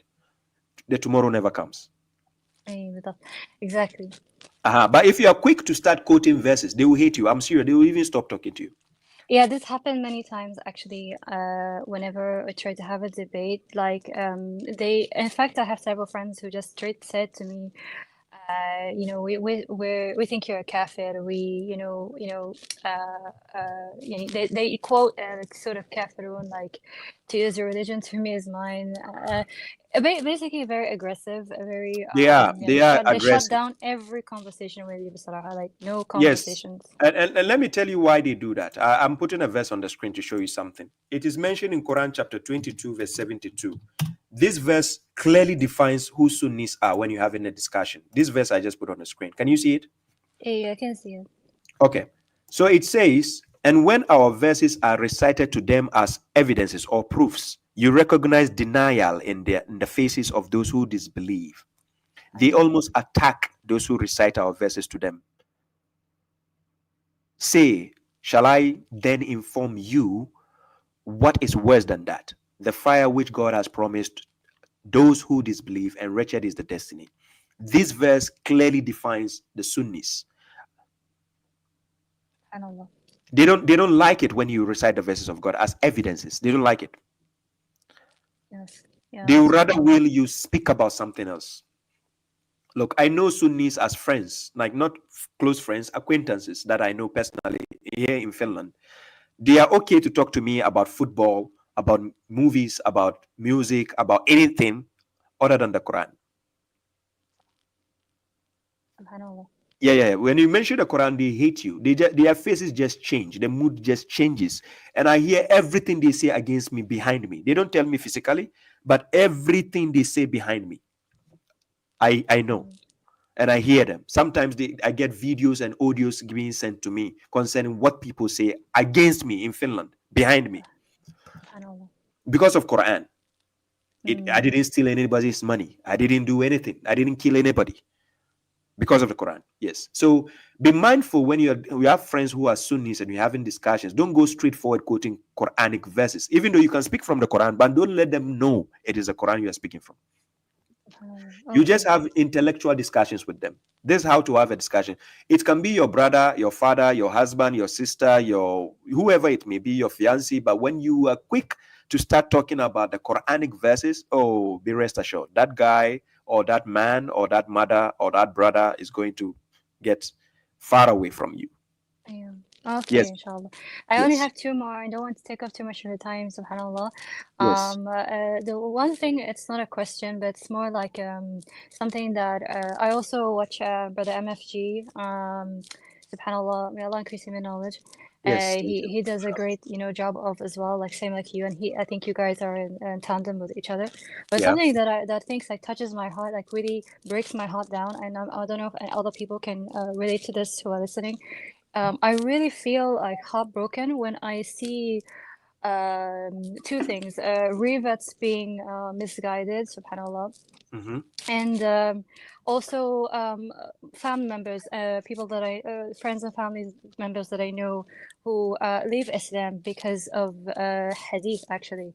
And I don't know how to, sometimes it brings me to tears, because it's like I had that same struggle where, subhanallah, if Allah had not had mercy on me, alhamdulillah, then I wouldn't have wanted, subhanallah, astaghfirullah, to be Muslim, actually, because of hadith, actually. Subhanallah, Allah gave me the guidance, alhamdulillah, for his mercy, subhanallah. But I see like that when I see sisters especially struggling, and they are told, you cannot wear colors, you cannot go to pray tarawih, you cannot go umrah, you cannot do so many things. I don't know how to approach that to help those sisters. I have a group on Meetup where I try to reach people, but I find again it comes back to that dominance of Sunnis. I don't know how to navigate as a sister to reach people with in a way that's going to be beneficial to her. I don't know if you have any advice for this. Yeah, I do. I understand the motives, right? We are trying to help people come together where we can get interconnected through platforms, channels where we can have discussion. But right now, at this time, we have an issue among even the Quran alone followers. We have a group who are claiming to be the no ritual group. They hate anything about Islam, which has to be the standard of taking Islam as a religion. To them, Islam is not a religion. So when you come across such people, it becomes difficult because they don't believe in spirituality. Those groups who claim. So we need to fish them out among us first. Then we can come together, because let me tell you the problem. The devil made a promise in Quran chapter 7, verse 16 up to verse 18, that he will sit on the straight path and wait for us from the right, from the left, from the front, from the back. So the moment you find the Quran as the truth, it doesn't mean that's the end. The devil is prepared for you still. So he has to come through all the channels to confuse the narrative. You understand? To cause division.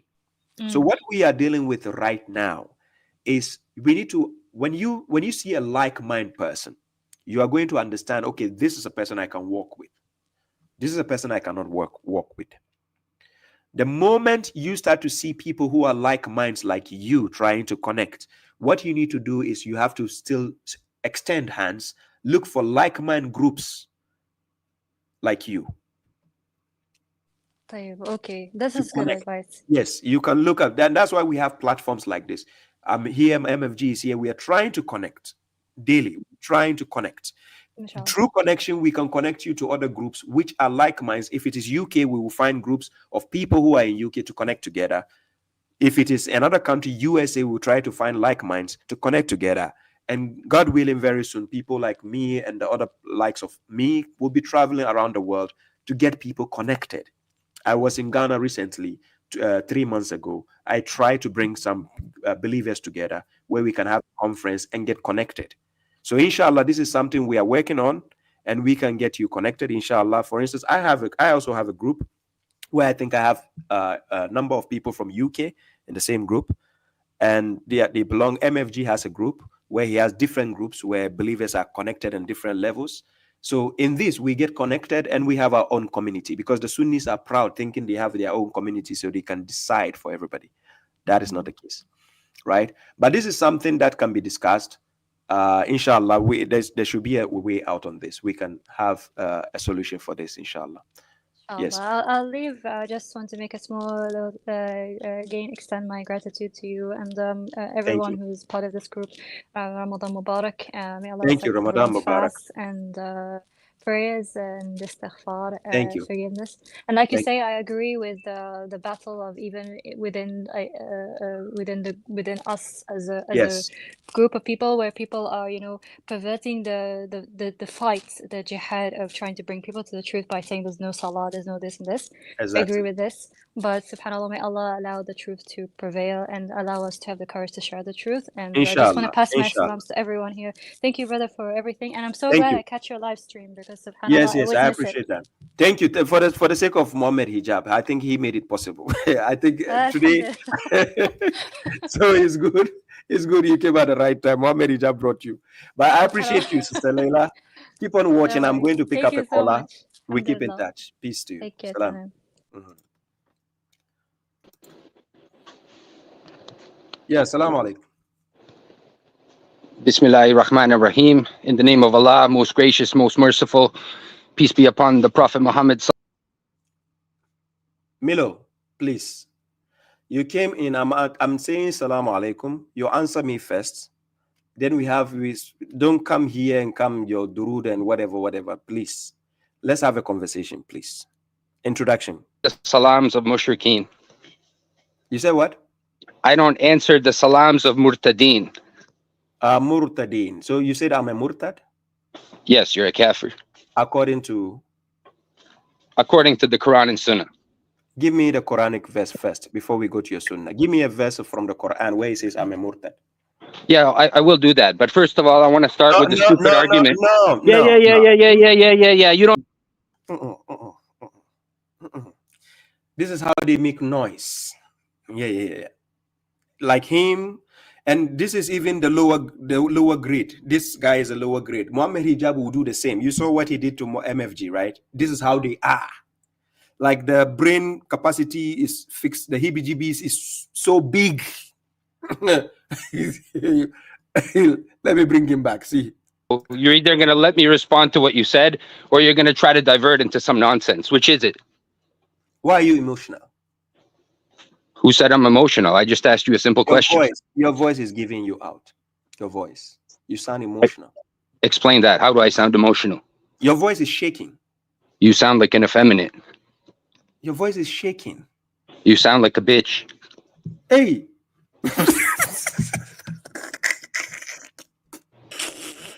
If I'm a murtad, why do you want to waste time with me? I wish you were in front of me right now so I could show you who's shaking.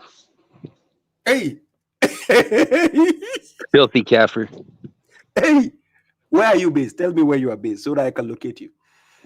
Don't worry where I'm based. But you say you wish if I'm in front of you. I can locate you right now, even in your dreams. You're not in front of me, so don't worry about that. And I say you want to dare me? Try me right now. I say, tell me your location. I'll come to your dreams. Tell me. You'll come to my dreams? Are you mentally insane? Oh. Or you think you are Allah? Please explain that. You're going to come to my dreams. Oh, tell me your SubhanAllah. Explain that, mushrik. And I said, tell me your Explain that, kafir. Are you Start by explaining that. Oh, wait. Are you scared to tell me your location? Oh, wait. No. Running all over the place like a bitch, just like I thought. Who's scared now, pussy? Who's scared now? What do you got to say, bitch? What do you got to say? Anyway, I'm going to address what you said earlier. Ladies and gentlemen, this is what Sunnis have for you.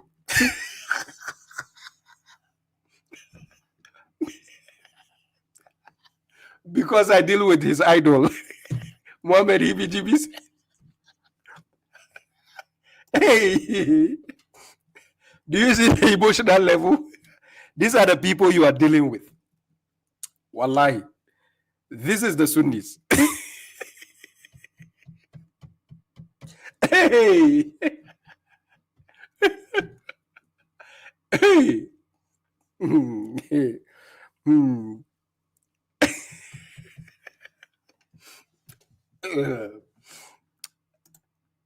Yes, Black Bishop says, Baba, forgive him. He's full of adrenaline. Yes, I know. They get very emotional. Yeah, they are very emotional. They're very, very angry because you're exposing them. Wallahi. Oh, I know they are angry. They don't like it being exposed. You understand? They cannot have a civilized discussion, dialogue. You saw it with Muhammad Hijab yesterday with MFG. You see how he deleted the video? He took the video down. When it comes to civilized discussion, logical, without emotions, Sunnis are not competent. They don't have it. Right now, this guy he came with full emotions. I'm serious. They can't have a civilized dialogue, discussion. Sadi says, exactly that is how they behave. Abuses all the way. Yes, I'm serious. That's how they are. Full of abuse. He just came. I said nothing bad to him. No salam. He says that the hadith told him not to say salam to a mushrik. He's calling me a mushrik. I don't know what I associate. I say he should prove to me why I'm a murtad. He couldn't prove.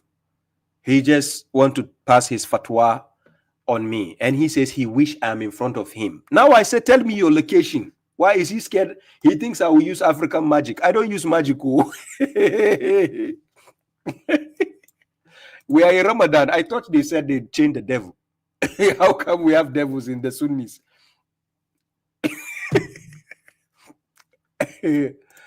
Guys, it's 3 hours. Milo is still waiting at the backside. My WhatsApp number is on the screen, Sadiq Baba. Please look at the screen. My WhatsApp number is clearly on your screen. Yes. So Ismail says, bring him back.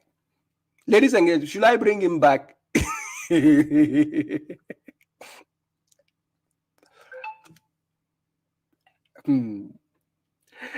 MFG, good night, good night. Peace to you. Ladies and gentlemen, I've done 3 hours. It's too much. I need to eat my sahur. It's almost 3 a.m. here. I need to eat my sahur, right? I don't need to waste because we dedicated the program for Mohammed Hijab. So Mohammed Hijab, if you're watching, I'm going to re-tag you again. Please kindly watch. And like I said, forget about the hibby-jibby part. You understand? And so on. Just watch the video and see how I just bullied you and exposed you. And thanks to MFG, he made this bullying very available and entertaining. So I will have played the insult he insulted MFG, right? I have the cut of the part he was insulting MFG. I will have played it, but not to digress or divert. So, ladies and gentlemen, this is Baba Shuaib, the correctional officer. So this is what Milo said. Milo came in, he called me a bitch, and now he just wrote, I don't need to give salam to a kafir, but you are coming to my platform. If you don't want to give me salam, why are you on my platform? Right? No, MFG, that video, we don't want to get Mohammed Hijab emotional. He's a big guy, he's gent. If we get him very emotional, maybe I'm David, he's Goliath. I might not get the stone to throw at him. So yes, MFG is a legend. He got Mohammed Hijab to bring his real colors. Yeah. And this Milo guy is one of Mohammed Hijab's foot soldiers. Ladies and gentlemen, for the first time, we have made a record number of live streaming viewers watching at the same time. I have combiningly, I have about 400 people watching me right now in the live stream. Right? For the first time. Thanks to Mohammed Hibijibis. Ladies and gentlemen, this is in the month of Ramadan. Don't forget, we are in the blessed month. And sometimes the mushrik, they forget themselves because they are very emotional. I thought they said the devil has been chained. Yeah, the devil has been chained, but only in the Sunni books. Anyways, in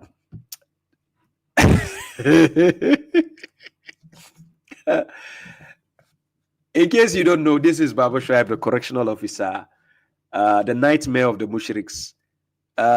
Yes, I just did Mohammed Hijab. Woto. Thank you for the gift for all those on TikTok. I might not be able to stay for long now. I need to end the program entirely, both on TikTok, and I'm ending the program. Sorry, I'm not taking any more call up. Please, I'm sorry, Rahim. I'm ending the program. So I'm ending the program on TikTok, Facebook, YouTube. I just need to save my energy and eat, because when I came back from work, I didn't get enough time. I just showered. I ate a bit. But now God gave me the strength and energy to dismantle Mohammed Hijab's argument. So here you are. You have the argument. 3 hours. I don't want it to be too much. I'll trim the video. It might go to 2 hours, 30 minutes. So thank you all, ladies and gentlemen. I give shout outs to all those who are in the audience. Helal Ahmed, Shurulini, Abu Suleiman, Maggie, Ismail Ali, Sister Just Bina, Sister Layla who called, Zuleika, Khadija, Samia, My mom, Sister Khadija from USA, that is my online mom. Yasmin, Aziz, Al-Basarawi, in Sister Inaya, the propagator, Reshe Green, Omar Jagban, McJB, Abdul Samad, Baba Sedu, Salis Jimmy, Omar Sataur, Narif, all of you, brothers, my elder Sadi, Imran Khan. Guys, I appreciate your support. I appreciate the zeal you have to champion the truth. I appreciate the support so much. You don't know how much I value you. I appreciate it. Grayson Brook, yes, Grayson Brook also passed by to show his support. Thank you, guys. If I couldn't mention your name, I apologize. Sister JS, that's Jan. You can do this. Abdul, all of you. I appreciate that. Balogun, Girls Henri has. Thank you for all those who sent me the super chat gift. Also, God bless you. All those who couldn't send me, also, I appreciate you. God bless you for your support. And let's make it a trend to actually expose the mushriks on this till they come out. And I will dare Muhammad Hijab to come out one-on-one. Wallahi, I'll set him up as a scapegoat. You know what Baba Shuaib is capable of. So thank you, ladies and gentlemen. Sister Iram, I appreciate your presence also. Thank you. God bless you all. If I couldn't mention your name, I apologize. But inshallah, I'll catch you in the next stream. My next stream will be next week, God willing, on Wednesday. And till we meet again, and the GoFundMe is on, the feeding is on. I've been putting the update. You watch, you see whatever the update is, and we are still on it, right? And the people are showing their appreciation, and it's just amazing. God bless you all for the support. Till we meet again, I know the mushriks hate to see us grow, but we will grow as a community. MFG, God bless you. Thank you. Good night. Till we meet again next week. This is where Baba Shuaib brings the topic to an end. I would have loved to play Muhammad Hijab's video, the last video, before I go, but it's okay. I don't need to bring that mess here. So TikTok, I will say shalom to you, the propagator, salam to you. All those who are here, Quran is enough. All of you, sister, is it Kayes X? Shall I say Kayes? If I don't pronounce your name well, please, I apologize. Help me out. So thank you all. Akil, we are all with you. I appreciate that. Thank you for the support. Abdul, thank you all. It's just amazing. You don't know how much I value your support against the mushriks. I value you so much. Brother Anas, Lee, John, I appreciate all of you. Sister Melody, all of you. God bless you. Please share this video. Let it be a trend. Tag Muhammad Hijab. Tag any mushrik you know. Tag them. I just want to go all out against them. Wallahi, till they come out. And then we set them up so that the world will see the heebie-jeebies they have. Till we meet again next week. Peace out. Always give them a reason to remember your name. The correctional officer.